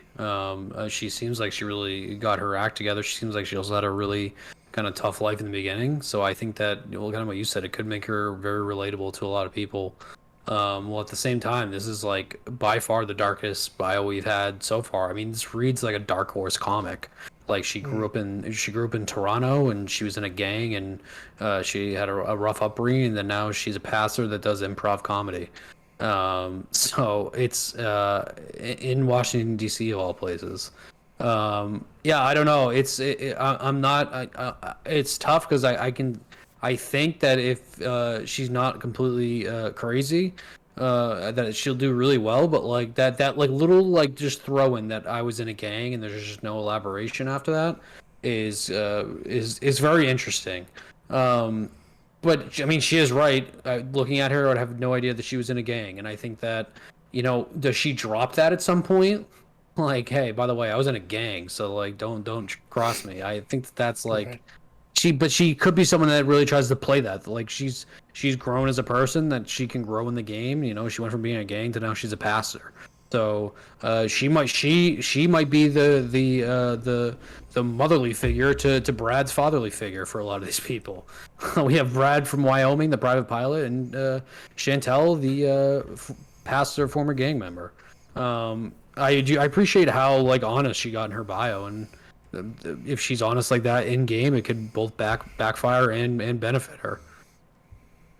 Yeah, no, I think two things that I didn't bring up that I do want to touch on here is one red flag for me is that she talks about strategically wanting to play like Ty, which I think is not super great. Ty, who was probably the most well known for being somebody who was incredibly easy to manipulate and was very easily influenced by people like Aubrey, Michelle, and then secondarily after that, people like Brad in his second season. So, like, not really the kind of player that you want to be saying you want to strategically idolize or try to, model your game after. And the other thing that I wanted to potentially compare, if we're talking about like whether or not she could have issues with connecting with people because of the experience she's had in her life. Something I did notice while reading through a lot of these bios is it seems like a lot of people talk about having like rough upbringings or having had like difficult experiences in their past. So I think on this cast, it probably will more likely work than not in her favor, as opposed to maybe somebody that I could compare her to, like Dreams and Fiji, who at that point in that season, Dreams came into that season as somebody who was homeless and had a very different upbringing and experience in life to many of the people on that cast who were very far away from that lived experience from him, and he had a very hard time relating to people and having people kind of see the game through his eyes for that reason. So that would be my fear, but I think on this cast, I think she could actually succeed more likely than not. But we'll see. Yeah, and hopefully, like low key, the car thing in Fiji is one of the most uncomfortable things to ever happen on Survivor. People don't really talk about how manipulative and uncomfortable that situation is. So hopefully we don't have a situation like that. Well, I mean, luckily they haven't done a car challenge in 15 years or however long at this point. So, but yeah, and she also seems like she's in a good spot now in her life. So I don't think that's it's not like a 1-to-1 comparison. Because I just wanted to shout out how fucked up that was. Sure, of course, yeah. No, there's a lot of retrospective on Dreams' game in Fiji, with operating through the context of understanding his life experience makes things make a lot more sense. But yeah, moving on though from Chantel to our next contestant. We have Nasir Moodleif, who is a 37-year-old sales manager, originally from Sri Lanka, and currently living in Morgan Hill, California. We talk about flight attendants having a good experience on Survivor. We have a decent, pretty good experience for past Sri Lankan contestants. I don't know. It's both horrible and that's true. good. That's true. It's in exactly equal measure. Yeah. Somehow. I guess that is fair. First boo and a winner on the same season. But yeah, Dylan, what are your thoughts here on Nasir? He kind of falls into that category of I feel like I don't have enough to properly judge how he's going to do. I think he definitely has more of kind of the wholesome bio where, he grew up in poverty. He came to America and really made something of himself. Now he's kind of looking to pay back for like his mother, build her a house in Sri Lanka. And obviously that's like super wholesome. So I feel like I don't have enough to really give a fair opinion on where I think he'll do. I think, like I said, he could be one that falls out pre-merge. He could be one that really wins the heart both of the viewers and the tribe and pulls himself, post-merge. Who knows how far? I do like him. Just reading his bio, like you said, it's just he's someone that came to this country, really made something of himself, and seems really humble about it as well. He references to which I feel like reading his which past Survivor will you play the game most. I think like maybe he just has never seen Survivor. If he doesn't reference an actual player, he just says that he's his own original player. But we'll see. He referenced he has jungle skills and an engaging personality. That could be like another Ty. Ty both was engaging and had jungle skills. And obviously that worked out decently well for him. And so if he can figure out how to actually play the game in between he could really go far. So on the face of it, I'm not going to take him to win it, but he could surprise us like a Ty and really push to go far. I feel like there's always one, and it seems like it could be Nasir. Yeah, I agree to a point. I also agree that I think that there was a little bit of a red flag for me for him not selecting a player that he would like to play like, or he sees his game like. Because, like you said, that could generally imply that he's not as big of a fan of the show, and especially on the season, especially with the pace of this season, a very fan-heavy season. It seems like it'll be a very fast-paced game. That's not really super encouraging for me, but it could just mean that he thinks that his experience is just that unique. Where he's never really seen somebody like him on the show, which I think is also fair. Because like you said, I think Ty probably is the closest comparison point for somebody that has a similar story to him. So I like him a lot from what I've seen in his bio. I do, though, similar to Brad, worry that he might have issues with just very immediate surface level social bonds with the other players. So if he can get over that and fill sort of a tie role, like you said, then maybe that is a way for him to get into the end game here. But yeah, I'm worried about him, but we'll see. What are your thoughts, Brian? Yeah, no, certain. I think he will. He has big fan favorite energy. Like, if he can make it far, America is gonna fucking love this guy. Like, from his story of growing up, and like in the Twitter video he's talking about it, like he literally lived in like a mud hut with like coconut fronds for a ceiling. He didn't have a toilet, just a hole in the ground, a shower, and now talking like he's a sales manager, he's living the American dream. Like, that's very inspiring, and I think America, if he makes it far, is going to fucking love this guy. Yeah. And I hope he does make it far. I don't know if he can win, because I don't know if he has like we talked about very early in the podcast, the prerequisite of being a super fan of the show in order to succeed. But Yeah. I think he'll get that Sia money probably at the finale. He'll be well liked by the fans, and potentially, if he goes far, come get invited to play again.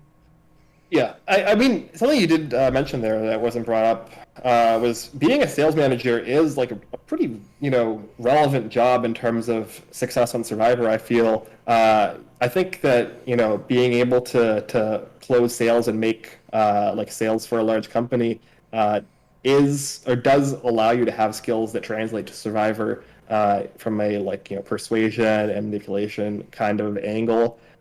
So from that, I might bump him up to be a little bit more optimistic than otherwise I would have before. Yeah. All right, moving on to our next contestant.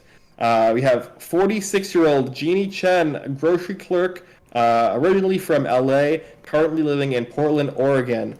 Brian, what are your thoughts here on Genie? I like Genie as a former grocery store clerk myself. I relate to her there. I love her pet peeves, people who wear masks incorrectly while not covering their nose or don't wear them at all. I would imagine as a grocery store clerk that, especially during the time, when this was filmed, when the vaccine was pretty new, that it's probably the most annoying thing ever. Like, people who can't just put their damn mask on correctly to come shop for groceries. That has to be, horrible. I like that she, seems fun, but again, she did not list anybody as her favorite survivor, so red flag there. I do think she'll be likable and sincere, and she reminds me, or rather, she could have like Laura Rimmer upside from like Heroes, Healers, Hustlers, where like you look at her and you like don't think immediately that she's gonna be necessarily successful in the game, but she is able to kind of overcome like your preconceived notions of her. So yeah, I'm pretty high on her actually. I don't know if high is the right word. I'm hopeful that she does well, because I like her as a person from the 1-minute video clip in the short bio we have here. What do you think, Dylan? He reminds me a lot of myself, honestly. I love cooking. I love video games. I love living in the glory days. She got her Hustle Award one year in basketball game when she was 15 years old. If I had something similar, I pretty much am still living off of that at 28. She looks like, she could. I think that no secret, Genie could. She's 46. Genie could potentially maybe be that one real dark horse that kind of comes out of nowhere and does really well when no one's expecting it, because like on the face of it, I think that some of this could be very like selective from the Survivor producers of what's saying in here to really like drive home. Maybe she's a little bit of like a free spirit, kind of like I don't want to say underachiever, but she loves the finer things in life, like video games and thrift store and antique shopping. Those are great hobbies to have. I was an associate at Five Below when I was in college, so I can definitely sympathize with being a grocery clerk. And that's not an easy job. He's going to deal with a lot of psychos, and I can only imagine what it's like dealing with people in stores in a COVID world. So her saying that that's a pet peeve, I think that's a pet peeve of all of us, of people that just like wear masks improperly. Kind of similar to Nasir. She doesn't really reference any previous player, and she says that she wants to play her own game, which maybe she does, and she doesn't want to kind of expose what she's going to do. But I think that she kind of wants to play it off like she's going to be super strategic and potentially manipulative or conniving. But I think if if she is likable and sincere, that like she says, I think that could be really hard to do, because I think it's easier said than done. And if you are truly likable and sincere at the same time, and also plan to really like play the game and manipulate multiple alliances, that could be really hard. If it's like I said, it's easier said than done. And maybe she does have it in her, maybe she doesn't. I think reading through this, I think that she's talking a big game that she might not be able to back up, but I love Genie because she reminds me a lot of myself. So I'm really, I'm rooting for her for sure. Am I going to take her to win it all on the face of it? No. But she really could be the one that comes out of nowhere, and, you know, we're sitting here with 4 or 5 tribals left, and she's still there. And, you know, I feel like that's the point where you're like, oh shit, you know, Genie can really do it. But she is not the one I'm taking, but I like her a lot as a person. Yeah, I will say, like you referenced on working a grocery store, working at Five Below, you deal with the worst people on the planet. And I can't imagine what COVID was like for working in that kind of a position. Like in a grocery store of all places too, where it's just, I can't imagine. Yeah, I mean, I also, on the face of it, like Genie a lot from her bio, which is very short. But I also... I love cooking in video games as well, like you guys said. Right. So, you know, obviously relatable there. I think that she could have like Brian said, Lauren Rimmer or like Elaine Stott upside potentially. Elaine's a really good one. Yeah. Yeah. Somebody who probably could like have enough going for her strategically. To like kind of take people by surprise and get into a solid strategic positioning. And then the only issue is people are like looking at her at the final 7 like, oh shit, Genie's still here, she's played a decent game and she's very likable. We got to get rid of her. So I think that, you know, if that's her upside, I think the question then becomes, is she going to be good enough to be able to which, you know, I think is a big if, because I think it's not common that this kind of archetype, especially a more modern Survivor, has the chops to really close that game out. But we'll see. Maybe Genie can be the one to do it. Yeah, hopefully. All right, moving on to our next contestant. We have 21-year-old Xander Hastings, who is an app developer originally from Jacksonville, Florida, now currently living in Chicago. Dylan, what are your thoughts on Xander? We obviously have our bro of the season. Another young one, Xander Hastings, a very interesting name that you feel like, you know, just down the road you're going to be referencing Xander Hastings. You know, he's an app developer, so you got to imagine he has some sort of some smarts to him. He's also very athletic. He references that he was in the Super Bowl of cross country, which, you know, we were all sitting back and watching the Nike Cross Nationals on a Sunday in February. I know I am. Yeah. All having Nike Cross Nationals parties, right? And he compares himself to quote unquote any of the Pretty Boy Challenge beast charmers. Just take your pick, Jay, Joe, Devin. Don't know any of those people, but I'm going to assume those are like the ultimate. Joe. You know Joe. Oh, that Joe. Yes. Yeah. Oh, handsome Joe. Yes. Yes. Jeff's show. I understand. Yeah. This is like, I feel like the typical. There's always one in every season of like the ultimate dude. He seems like he's probably could potentially really kill in challenges.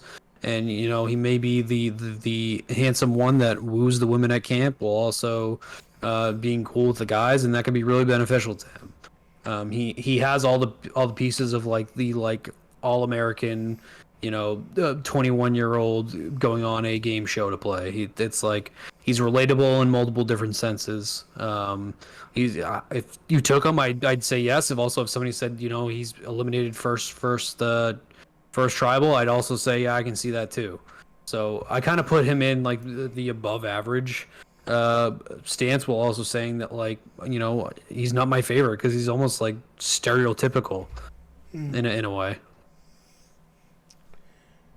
Yeah, absolutely hilarious. They put him on Evie's tribe because I think he is the men that she does not like in her pet peeves. I'm so glad they did that.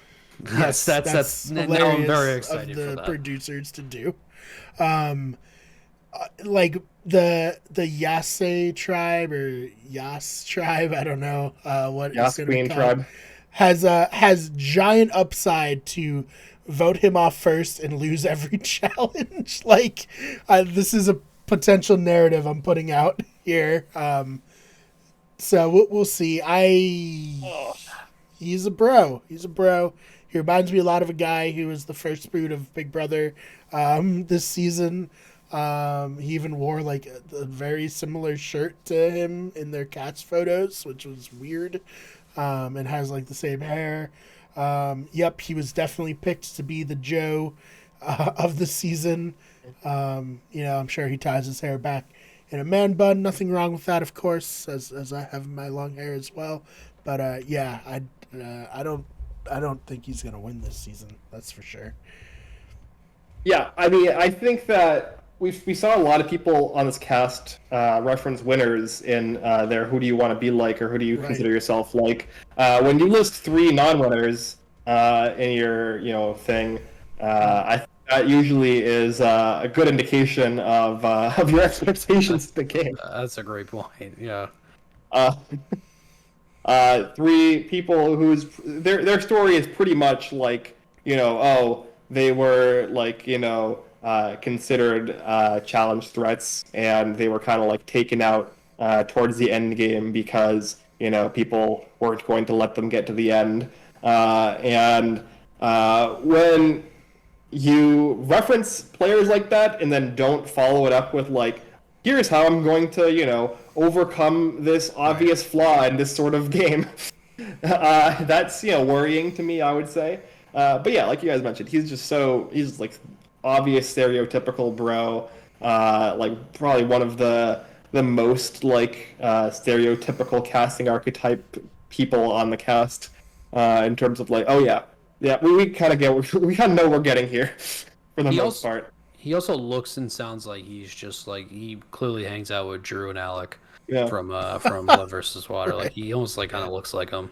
He's from Florida, or I feel like there's a high chance that they have hung out and they just recommended him. Yeah, I wouldn't be surprised if like Jay and him know each other in real life, and that was a part of how he got onto Survivor, where he references Jay, because like at the time maybe I could see referencing Jay, but I think Jay's one of those people who kind of like, he was popular in the moment, and then like you kind of forget about him. So to give us a Jay poll, I wonder if they do know each other.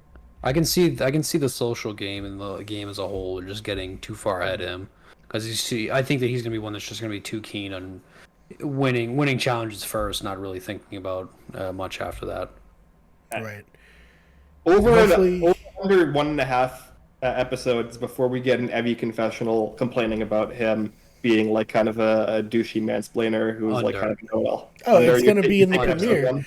It's gonna be when they're doing the shelter and like introducing each other. Yeah. First 10 minutes of them on trying to build their camp. Mm-hmm.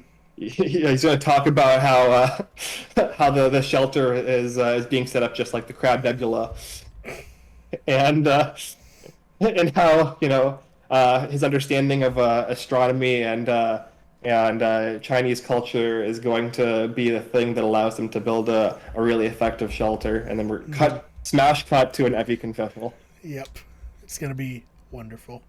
Like I was wondering when she said that, I was like, all right, so who was the guy they put on her tribe to be like the person that annoys her? And we got him, ladies and gentlemen, we got him. All right, moving right on then to our next contestant. We have 24-year-old Sarah Wilson, healthcare consultant, originally from Sherman Oaks, California, currently in Boston, Mass. And I'll jump in quickly here. She's an MIT student, so I hope that she lives in Boston, because if she lives in Cambridge and is claiming to live in Boston, I'm going to be very upset, because we don't get a lot of Canterbridgians on Survivor. So I got to take it where I can. So it's gonna be very annoying if this is one of the things I loved about Aubrey is she was loud and proud. Yes, I'm from Cambridge in the bio. All right. Yeah, and you would think like I'm at MIT and I live in Cambridge, like people know like Cambridge is the spot for the big schools. So I don't know. Yeah. Either way, though, obviously, I'd be happy to root for somebody who's from where I'm from. Listen, you put Boston when you're from where like when you're inside the 485 force. Yeah, I understand. Yeah. Okay. All right. It does still like slightly bugs me because I want the representation. I want the Cambridge Mass representation on Survivor to be loud and proud. Brian, what are your thoughts here though on Sarah? Now that I've gotten my complaining out of the way. No, I mean she seems really smart. Of course, when you are that smart and you are kind of like she talked about not liking crude humor, uncleanliness, that's going to be tough on Survivor. Again, doesn't like people chewing with their mouth open. We got another one in that camp where they can all just talk about how much they hate people who chew and like burp and fart and whatnot. I think it might be a little tough when you are, extremely smart to fit in. I've never had that problem personally, but I've witnessed some people have issues like that in the past. So I think the fact that she, is like pretty attractive mixed with being smart, she might be able to play it down, which I think will be good. She doesn't have like the nerd archetype look going on. She doesn't have the glasses. She doesn't have, like she doesn't look like the Aubrey. Like I think she might be able to hide how smart she is, and if she can do that, then I think she'll do really well. Like Liz Markham. Yes, like Liz. Yeah. Luckily, she's not being put on a brain strap, at least. That's true. Yeah. Yeah, I agree. I am optimistic about her as well, which I feel like I've been mostly optimistic about the majority of this cast. Right. As I referenced before, I think means that there are going to be people on here who underperform our expectations. My biggest worry for her is similar to other people we've talked about, just like not being able to kind of connect with the life experiences of everybody else to the same extent. We talked about previously with like Chantel, and then like referenced otherwise that a lot of the players on the season have like kind of like darker pasts or like have had rough upbringings. So that kind of worries me that I don't know how well she'll be able to like fully connect to that experience from at least based off of her bio, but you never know. There's at least some level of struggle in her life that she's gone through that I'm sure she could potentially be able to channel. And then obviously this is like our fourth or fifth person to bring up Kim Spradlin. I do think it would be it'd be a little bit of a stretch to say anybody on the season is going to be a Kim Spradlin, because I do not think this is the One World cast. Yeah, right. But I do appreciate at least being able to kind of correctly analyze the positive aspects of Kim's game and like why she was able to succeed. Because I think that a lot of players in their bios have kind of given what I would consider like very shaky analysis of people's games and what their actual strengths and weaknesses are. So I think that's something that I like a lot. So yeah, I think she'll probably do okay, but I do think that she is somebody who could potentially get sniped out pre-merge in a number of circumstances as well. I like Sarah a lot, honestly. But you bring up a great point of kind of like the contrast between someone like Chantel and someone like her. I mean, Chantel clearly had a rough upbringing, grew up in the streets, where Sarah's from Sherman Oaks, California, one of the richest places in the country, who came to MIT and now lives in one of the most expensive places to live in the country, which is Boston, as a healthcare consultant. She reminds me of potentially like a more like well-developed Spencer, where she seemingly has the smarts and the athletics, but she's going to be able to play a social game, which clearly Spencer wasn't able to do in Cagayan the first time around. He tried to rebuild in Second Chance, and she said that directly. She says, key to Survivor is you have to be able to connect with people on a human level, which is what Spencer made a point of trying to do in Second Chance. And I think that it honestly got him further than he really probably should have gotten based on how that game started for him. So I think that's really smart going into that. I think that she kind of checks off a lot of boxes of what you're looking for. She has the looks where she can woo over some of the guys, like our boy Xander. Well, at the same time, she has the smarts. She has the background where she seems really likable. Can see her going really far. But you bring up a great point. She may not connect with other people at a certain level, and that could cause problems, especially in this fast-paced game where we might just cut this person loose because they're causing issues with the tribe, or someone doesn't like them, or vice versa.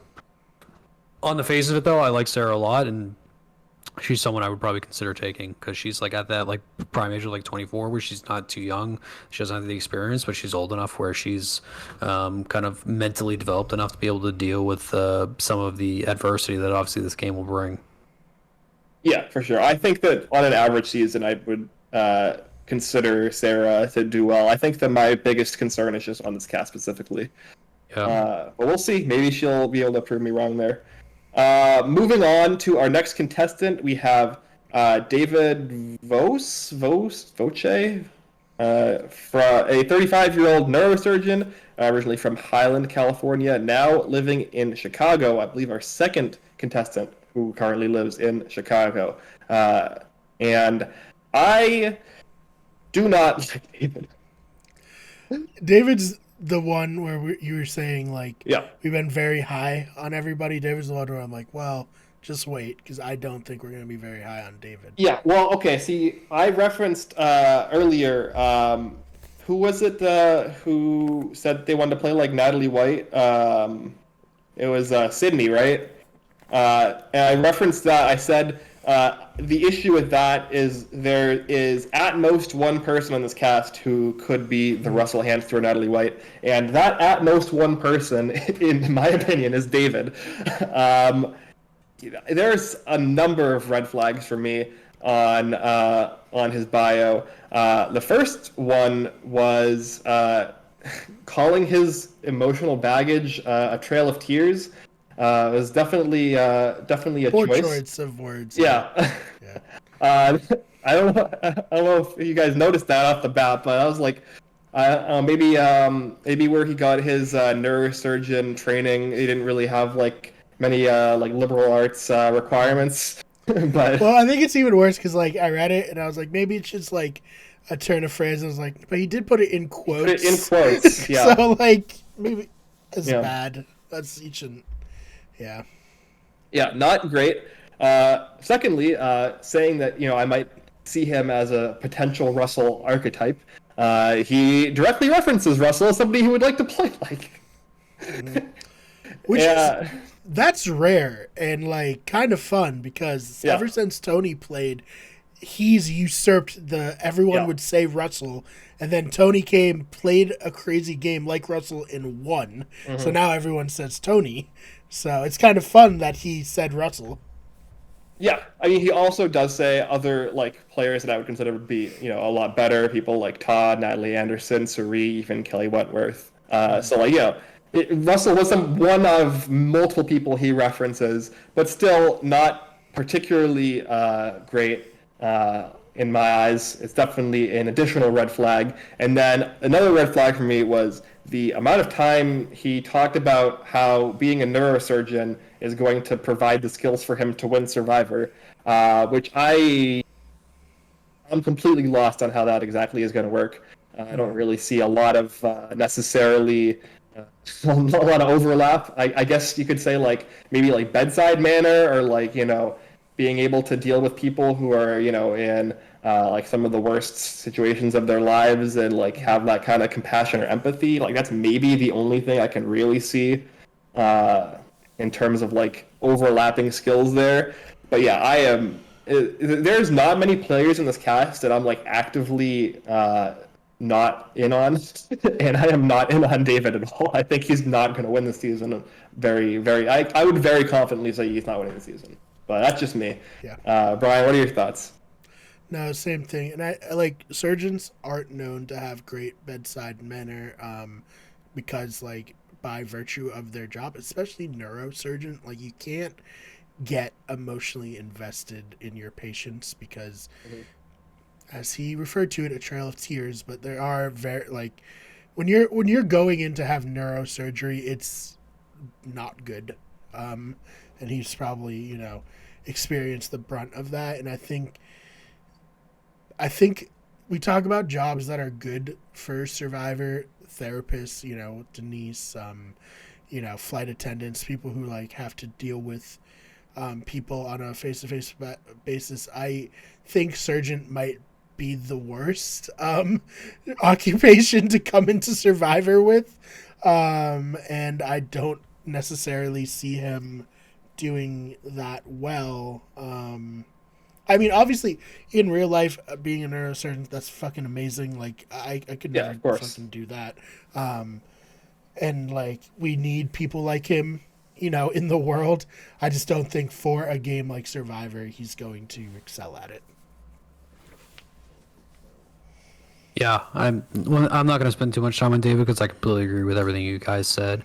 I think being a neurosurgeon, and he references it too, that a pet peeve is that you just don't have time for laziness, lack of self-awareness when you work an insane number of hours in a week, which like the people that always work a bunch of hours in the week always remind you of that. You just can't tolerate pure ineptness. I'm trying to like compare people to the contestants I know, and he reminds me a lot of David from Cagayan, David Sampson, who was the first one voted out. Yeah, I can see that. David was like I think David was like last night he was like the president or like a VP of like some sort of some of the Marlins. The Marlins, yeah. President of the Marlins.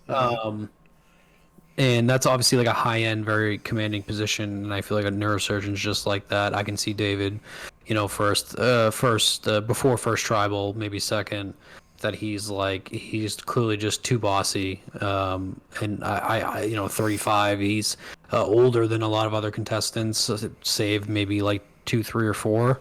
I don't have a high hopes for David. I don't think he comes off as like the most likable in his bio. I don't think he comes off as like a scumbag either, but it's just I think David is just there. He's just not someone I can see making it super far, maybe not even post merger. I just don't see it. Oh, he's not making the merge. There's no way, in my opinion, he's making it there. But he's also part of the Yase tribe, and part of why I'm building a narrative in my head that this is going to be the disaster tribe for the season. Yeah. No, 100%. I 100% agree. This is if there is a disaster tribe, it's going to be this one. As far as like a tribe that probably won't do phenomenal in challenges, and a tribe that has a lot of like really conflicting personalities. So he's literally the one player on the season where I don't have like much positive to say. So. Moving on, I guess. Sorry, David. Moving on to our next contestant, Deshaun Radin, 26-year-old medical student, originally from San Bernardino, California, currently living in Miami. Brian, what are your thoughts on Deshaun? So I don't know if you guys feel the same way, but I really like him. Like I don't know what about like his bio and stuff. It just like made me like. He's probably going to be the person I pick to win, if I'm being honest. I just think he has what it takes. And, hey, you got Ben, you know me, Suri, one of my favorite players ever. Like, whenever I play these LRGs and they're asked what player you like, I say Suri.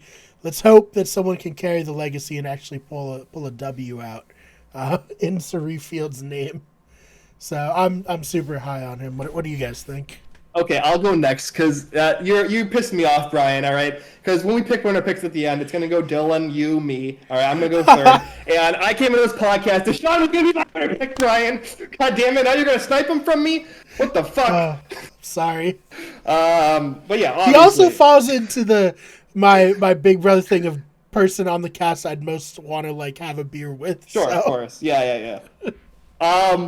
Yeah, no, his bio is great. Like, there's almost nothing from this bio that like really gives me any kind of worry for his future in the game. I think that his description of why you believe you can win Survivor was really thorough and really like well reasoned. I think that 26, as Dylan mentioned, I think 26 is like a pretty good age, especially for this cast. I think that look, Brian said his bio is like pretty much perfect from my perspective, and yeah, I think that he is one of my favorites at this point to win the season. All right, and now Dylan comes in and says, "Oh, I'm going to pick him to win." Yeah, actually, I'm going to make both of us cry. If Dylan does, I'm gonna really have to scramble. I'm almost not going to take him just because I want to see the chaos that will happen once Brian takes him. Yeah, no, you guys have already said it. I'm not going to repeat it. Deshaun's very likable in his bio. He just reading his stuff. He just seems like someone you would want to hang out with. He makes the joke that his game will be unprecedented, but then actually explains that he wants to play like Siri, which like everybody else that didn't give an answer that said basically I'll play my own game. It's like skeptical that they are even fans of Survivor. Where he mentioned Siri, and then he also, like you said, his why do you believe you can win Survivor? It's like super thorough. He's like making it clear that he's like studying the game itself. And like we discussed before, that's almost like a prerequisite at this point that you have to do. He seems super likable. He didn't mention any bodily pet peeves of people chewing or anything like that, which I like. His pet peeves that he doesn't like being told what to do, which who does? That could potentially be an issue if he is told what to do early on. Do we know what tribe he's on? He is on the. He is with Luvu tribe? Yeah, he's with Danny, Nasir, Erica, Heather, who we haven't talked about yet, and Sydney. Okay, so he's not on the Chaos Tribe, which is good. No. Yeah. Yes, Deshaun is going to be a top 3 pick for sure. Whether or not I take him, that remains to be seen. But I like him a lot. There's a lot to like about Deshaun. Just end at that. He's going to be seemingly one of the better players of the show. At least I think he's going to be the sociable aspect where he's just super likable, which can get you really far in the game. Until you get down to kind of those final numbers where maybe they think that being likable is a threat. As long as he's not causing issues back at camp, and if someone tells him what to do, or he's trying to be too bossy because he doesn't want to be told what to do, but he doesn't based on his bio seem like that type of character. So yeah, he's definitely one of the top tier ones for sure. All right, well, I'm glad we can all agree that David is awful and that Deshaun is incredible, and we'll all look like morons when Deshaun is the first boot and David wins the season. So now we've set that up. We'll have to instantly turn in our Survivor cards. Cannot explicitly, this podcast cannot be trusted. I'm making a point. I'm just not picking anyone that says loud chewing because we're about to go on to another one. Yes. Yeah, when you mentioned that, I was like, there's like 3 or 4 people. I think this is the fifth person. All right, well, let's kick it off then, Dylan. You can talk here about Tiffany Seeley, 47-year-old teacher, originally from Forest Hill, Queens, New York, now living in Plainview, New York. You can give us your thoughts on Tiffany. I think Tiffany is another one that is going to be out pre-merge for sure. I think she's a little bit on the older end. She mentioned loud chewing, which just like I think anyone that mentioned loud chewing is just totally screwed. Which I don't disagree with. I don't want to sit next to someone just chomping down, but I just don't know if it's relevant to Survivor. Half-empty water bottles in a room. Like I don't know. I don't want to drink all the water. I just the teacher. I think that sometimes being a teacher, it tends to try to make players from what's her name in 18. I'm forgetting her name. Debbie. Debbie. I think trying to play that teacher aspect, or Debbie was a principal. I think sometimes you try to be a teacher to a bunch of grown adults, and sometimes that backfires. Right. She says she hates being wrong, which could also be an issue. And I do think that these bios are very like selective on producers. I think they're trying to lead us on to what are going to be some of the main points for these players in the game. And so I think her not liking to be wrong while also being a teacher and used to being in control of, I'm assuming, children. Who knows if she's like a college professor? If she was a professor, she would say that. Yeah, I don't have high hopes for Tiffany. I think she's definitely on the older end. At 47, not old for like life, old for Survivor. Another one that mentions Parvati. She says that she's patient, but she also says she doesn't like being wrong, which I think you can't be both. Because I feel like if you are patient, then you can deal with maybe being wrong and learning from experiences. But yeah, I don't see Tiffany making it very far. I don't see anything to say that I wouldn't like her, but I just don't see her making it far, and she will not be my selection. Yeah, I mean, another thing that stood out to me for Tiffany was, I guess maybe this would be good in Survivor, is she says she hates brushing her teeth before bed, and she Disgusting. never washes her face. Disgusting. It's so weird. Like all the celebrities now, they just claim that like that none of them take baths anymore or showers. Like it's just, what do you mean? It's like, okay, yeah, but I mean, at least you'd be like, oh, I don't like, to dry my skin out, or like I only like, shampoo my hair once a week. Like that's reasonable, right? But like I never wash my face. What? It's really gross. It's really gross. Like even incidentally in the shower, like you don't just like soap and water doesn't just incidentally even get on your face, even if you don't make an active effort. Like it's very odd. It's very odd that like she's going out of her way to bragging about being unhygienic on her bio for a TV show on national television. Yeah, I don't know. I'm not gonna lie, everybody. I am pretty gross. Yeah. Just want to put that out there. What's going to be easiest for me on Survivor? Not bathing, because I don't bathe anyways, and I don't brush my teeth. So it's going to be easy as pie for me. Like, what is she, like, I know, like, sometimes, like, I'll lay in bed before I brush my teeth, and then Yeah. it's annoying to get back up. Yeah. But also, it takes, like, a couple minutes to brush your teeth. Like, Right. It's not a big ask. No, like, Yeah. there's been definitely, like, drunk nights where I, like, get home and I, like, pass out and I don't brush my teeth. But, like, it's extenuating circumstances.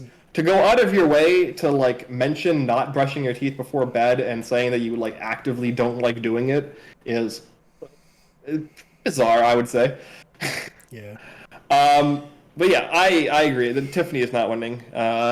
She could be fun. Boot. She could be a fun pre-merge boot. She could make for some wacky TV in like the early part of the game. She could even have like Debbie upside maybe, where she like is kind of like this like wacky character who ends up in the merge and like has like a tiny bit of power before getting taken out because she like doesn't know what to do with it properly. Right. But yeah, that's her ceiling. Her ceiling is Debbie, in my opinion. So Okay. yeah. Brian. Yeah, she's not gonna fucking do well. She's gonna be pre-merge boot. She has like being the older woman like against her. Like it just there's nothing about her that makes me think that she's gonna be a successful Survivor player. Yeah. It's one that I'd potentially put money on for first episode, first tribal, potentially. If she's on a tribe that has a bad first challenge, yeah. Yeah. Lucky for her, she is on the. She's on Yase. Yeah. Oh. Yeah. Oh my god! The producers intentionally make this tribe the worst like combination. 100%. Like, Yes. This is fucked up. Yeah. Well, I mean, it's really annoying that the two people other than Deshaun that I was looking at as potential winner picks are also on this tribe. Really scrambling Legitimately, here. there are 4 people on this tribe that I'm like, they could be the first boot. Yeah. Like, Yeah. Lucky for them, they can't all be the first boot. True. That's the best part about being on like a tribe of like crazy and annoying people. is like, you just have to be less crazy and annoying than the other people. Oh man. But yeah, another one I think we all agree on is not winning the game. Moving on, we have 2 contestants left. We're really finishing out, in my opinion, not super strong here, but maybe not. Our second to last contestant, Eric Abraham, age 51. He is a cybersecurity analyst, originally from Atlanta, but currently living in San Antonio, Texas.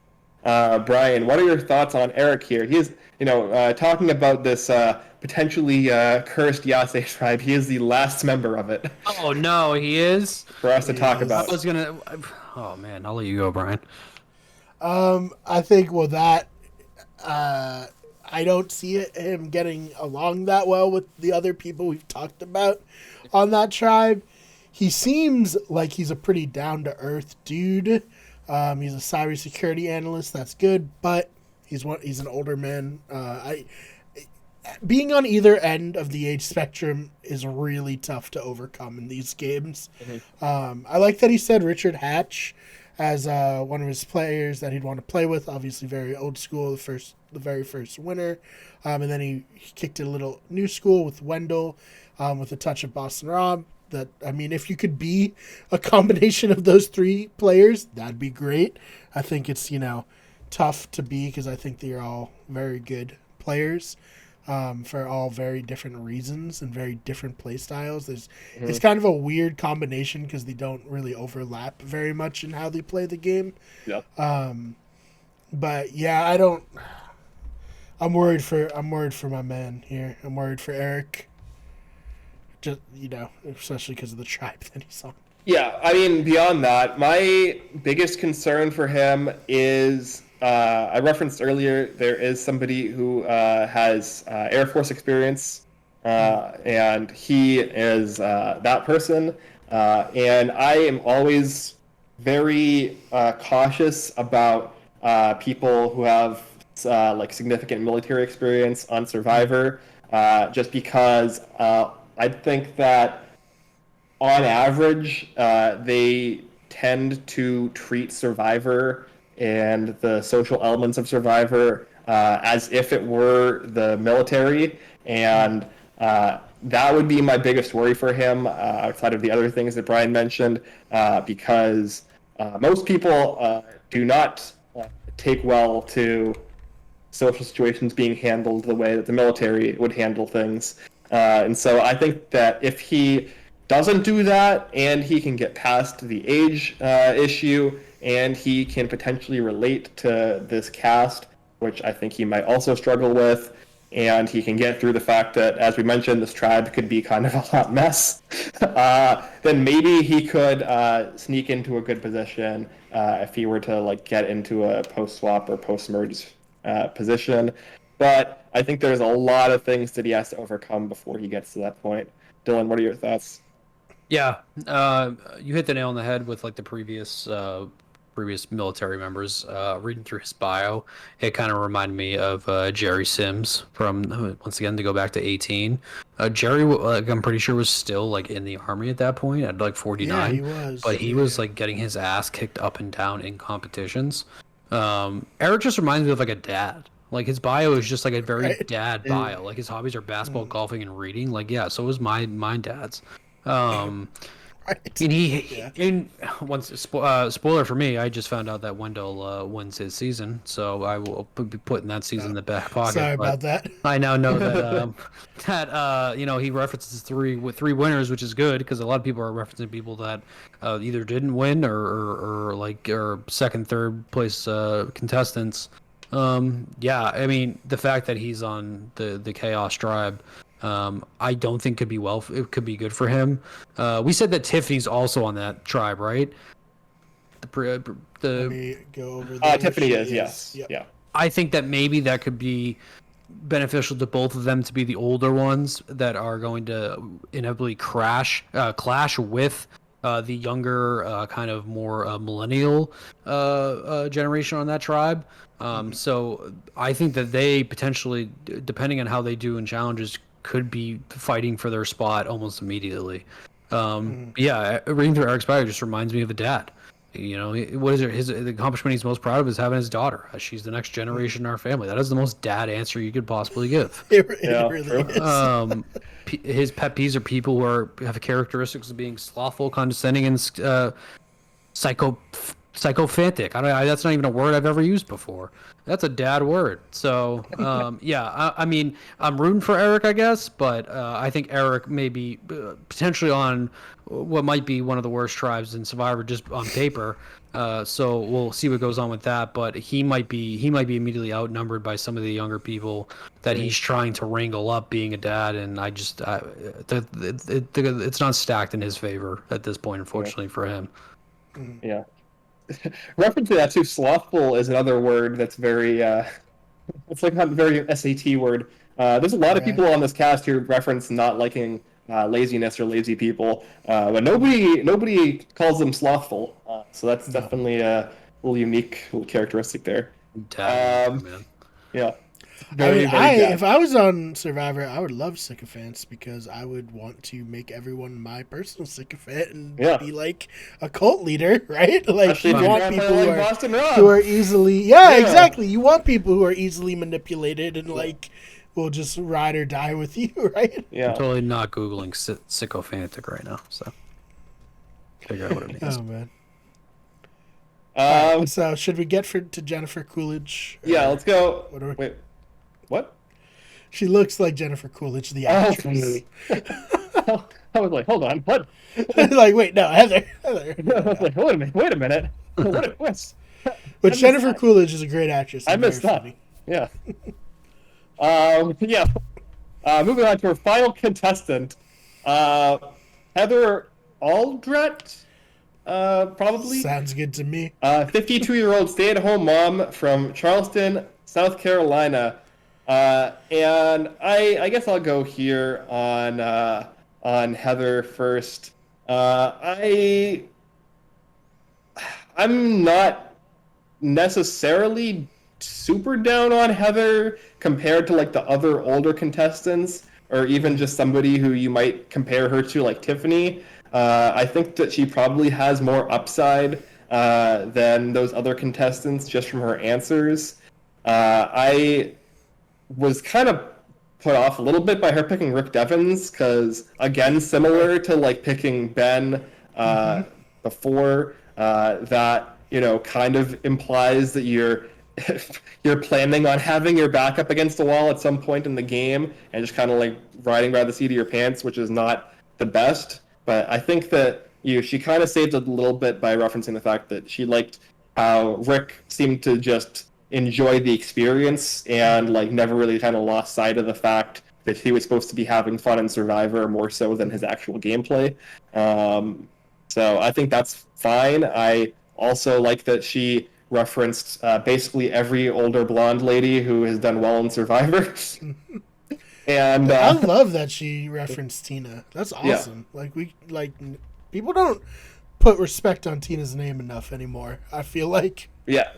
No, absolutely. I mean, you know, and she also, like, I think pretty accurately summed up Tina's like positive game traits and like why she succeeded by saying that she was calculated, direct, but kind. I would say that, you know, kind to a point. Not necessarily kind to somebody like Jerry, but kind to the people that she liked. And yeah, definitely for sure calculated and direct. Like, you know, Tina is like one of the people who does not get enough credit for being extremely cutthroat and extremely gamey, because people kind of don't really tie that to this archetype of an older woman. And so if this kind of talk in the bio can translate to actual gameplay by Heather, then yeah, I'm excited to see what she can do. So yeah, I would say, considering the things that seem obvious to be going against her, which are her age and, again, potential not jiving well immediately with the cast from like a, you know, experience perspective of like similar life experiences, I do think she has enough of the good ingredients for me to be like a little bit optimistic about her. What do you think, Brian? Yeah, no, I totally agree. And just like, I think Tina. This is such like a tangent, but I just want to hype up Tina a little bit because she's one of my favorites. I think Tina winning Survivor Australia is really, in part, just as much as Hatch winning Survivor Borneo as to why it's so popular, because they were very two people who like a lot of people could see themselves in, and like show that like, oh, anyone can win Survivor. You know what I mean? Anyway, so back to Heather though. I like her a lot. I think my biggest like trepidation is that she's older and also a stay-at-home mom. That's tough. That like similar to oh god, who's the guy who I said is going to be the first boot? Brad. Similar to Brad, like it's another thing where it's just like not a lot of people are going to be able to relate to that. So I feel like she could potentially struggle in that sense. No, absolutely. Definitely somebody who is going to need early wins, I think, to get kind of a footing here in our tribe. Dylan, what are your thoughts here on Heather? Yeah, I think that Heather, she actually mentions Lisa. I feel like reading through her bio, she does seem like she'll be like a significantly less helpless Lisa, and maybe she'll be able to carry herself certain places instead of having Lisa be carried by other people. But yeah, I don't know. I think that I think she's the oldest contestant in the game at 52. So that's already going against her. Yeah, that stay-at-home mom occupation. You know, she's the mom. She's the mom to Eric's dad. It's just like I'm just reading like a mom that loves Survivor. Maybe she doesn't seem like she is saying the wrong things, so that could help her out. But I think that being a stay-at-home mom from the South in your 50s could potentially backfire with some of the characters in this cast. But who knows? I mean, we've seen opposites attract in the game before, so I'm not going to completely rule out, because she does give some pretty decent answers here. But I'm not gonna throw all my cards in on Heather here, just to be blunt. I like how she says, I cuss like a drunken sunburnt sailor. That's fun. Yeah. I hope we get to see that kind of side of her on the show. Again, maybe some like Lauren Rimmer upside if we get that kind of like personality trait. And Lisa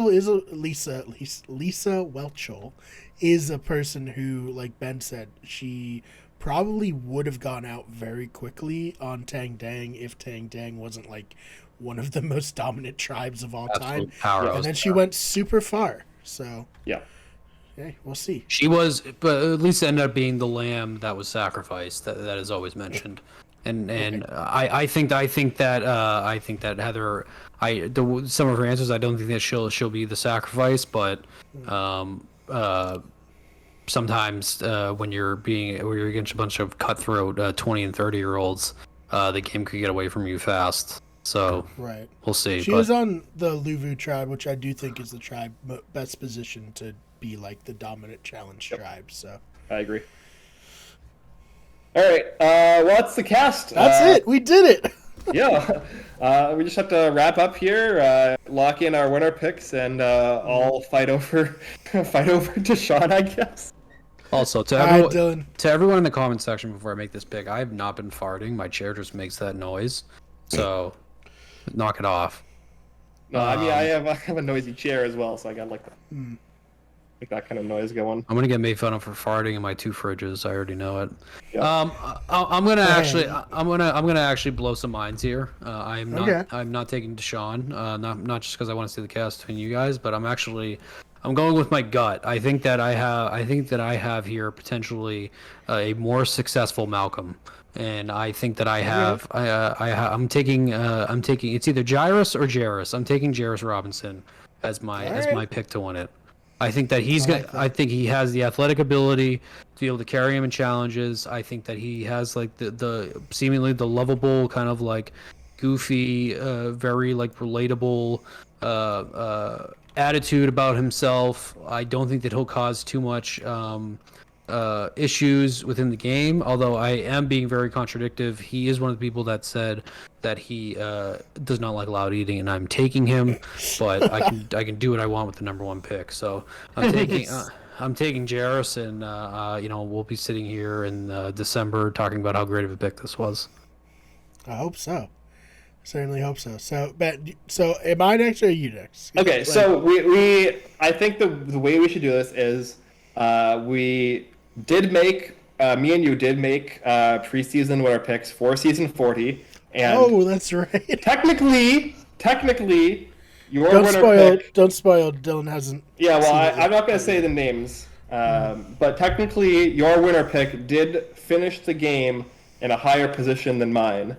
We'll put it at that. All right, I appreciate that. So yeah, you can go ahead. Okay, well, Deshaun, I got to do it. I think he's gonna win the season. So yeah. All right, Ben, all you. Yeah, no, I think that's a great pick. I've been scrambling here with the knowledge that I probably would not be getting Deshaun, trying to figure out who I would pick instead, and I've got it down, I think, to 2. Because I had it down to 3, and Jairus was one of the 3 that I was looking at. So I think both great picks. Taking his picks. Great picks by both of you. So I think the people I am going between right now are unfortunately both on Yase. I'm going to either pick Evie or Lyanna here, and I think I'm going to pick Lyanna. And it's very close for me. I do think that of this tribe, Lyanna is the least likely to get voted out early. And I agree with that. Yeah. I think that of those who are left on the board here, she has what I would consider the most potential to convert in a post-merge situation. And because I think that she is surviving this tribe most likely, I think that she is pretty locked in for a merge position. So yeah, that's my pick there is Lyanna. And my only trepidation is Survivor has been on a drought of successful female players. So that's my one trepidation with picking Lyanna, and why I would have preferred Deshaun potentially. But yeah, I'm going with her. Hey, this is the soft reboot of Survivor, so let's pretend everything else, hasn't happened. This is the new era. And apparently there's like a smoke monster or something on the island. I don't know. There's like a person. What would I propose in the chat? I think there might just be a person there that's like potentially trying to just kill the players. The way that they built that up. Dead by Daylight / Survivor. Yeah. I think it's very interesting. Ben and I both picked 20-year-old players after all the talk of young people. We're all sub 30. Because Deshaun's 26, 28. He's one of those. He's 26, yeah. Very interesting. We all went young after all that talk about a life experience. So I like my pick a lot. I will say I was going between Jairus and Sarah. Sarah was my backup. So I do like your pick of Lyanna. Yeah, I think she'll go far. And then Brian kind of just got like the Christian McCaffrey pick there that like he had to take, that kind of fell into his lap. So I'm not gonna rate that, but I like our choices. I'm really excited for this season. I think they're good. And for the Big Brother podcast, the Have Not Room that we do, my picks are not often like very serious picks, so I feel like having tried to establish my Survivor cred, I need to like take it more seriously on who I actually think will win. Whereas like Big Brother, I'm like you, Dylan, in that sense. Like I'm a newer fan of that show. I mean, with that being said, Brian, your last 2 winner picks, despite being kind of jokey, it's gone deep into the end game. So hey, I just have an eye for talent. I don't know what to say. Yeah. I do have one question. Do we think that Jeff is growing his hair out to try to like be Joe? Like, do we think that he's trying to grow it out for like the man bun? Because it's getting very long. I assumed it was a COVID haircut, where it's like he didn't get his haircut all throughout COVID, and then he like looked in the mirror and was like, oh, I kind of like this look. I'm gonna keep it for when we film. I think you're right. Also, if Jeff came out with the man bun, I think that'd be a pretty traumatic moment for a lot of Survivor fans, myself included. I don't think I could handle it. So let's do the pick 'em. Does Jeff have a man bun when we read the votes live? Oh my god! In the live finale. Oh no. I'm gonna say yes. I gotta see if his hair is still long in the next season because they filmed them back to back. Maybe he was like this. I'm gonna try it. I'm gonna see if I like it for this one season, and if I don't like it, I'm gonna cut it. You know, I'm committing like to Tom Brady had long hair that one season and then never again. I'm committing to it. Yes, he will. You You heard it here first. I, for my own sanity, I'm gonna say no. So we have a no, a yes, and we'll wait and see. So I'm gonna wait till the next season. one of us, but we'll be right. Yeah, we've covered all the bases. I am so fucking happy Survivor's back. Yep. I love this show. We talked for 2.5 hours about it, so obviously we're very excited. I told my gaming group that I was going to be on to play at 10:30, and it is now 12:14, and I never told them I wasn't coming. So I put my phone down. Yeah, I'm really excited. I'm really excited to be able to kind of experience the season with you guys live. It's great for me and my wife too. We're really excited to watch live. Like I told you, I got that family pool going. So Survivor's back, baby. I'm really excited. This is gonna be a really fun couple months. Who do you have in the pool? We haven't picked yet. We're picking out of that. okay. We're picking out of the hat before the first episode, so it's going to be completely random. So right. I will mention on the Yeah, pod. let us know. Yeah. I hope I don't get David like in my pick, because then I'm screwed. Because then I got to root for David. Poor David. This dude's probably the nicest guy. Yeah, he's a fucking hero. He's a neurosurgeon. He's not going to be good at Survivor. David, come on the pod. So he come out and be like, "You fucking assholes." No, look, I just like his bio just shouted not good at Survive. Very, very loudly. But yeah, well, all right, let's wrap this up. Like I said, we've been going for 2.5 hours here. Dylan, why don't you tell people where they can find you online if they want to come follow you, and if you want to tweet about the season maybe as it's going.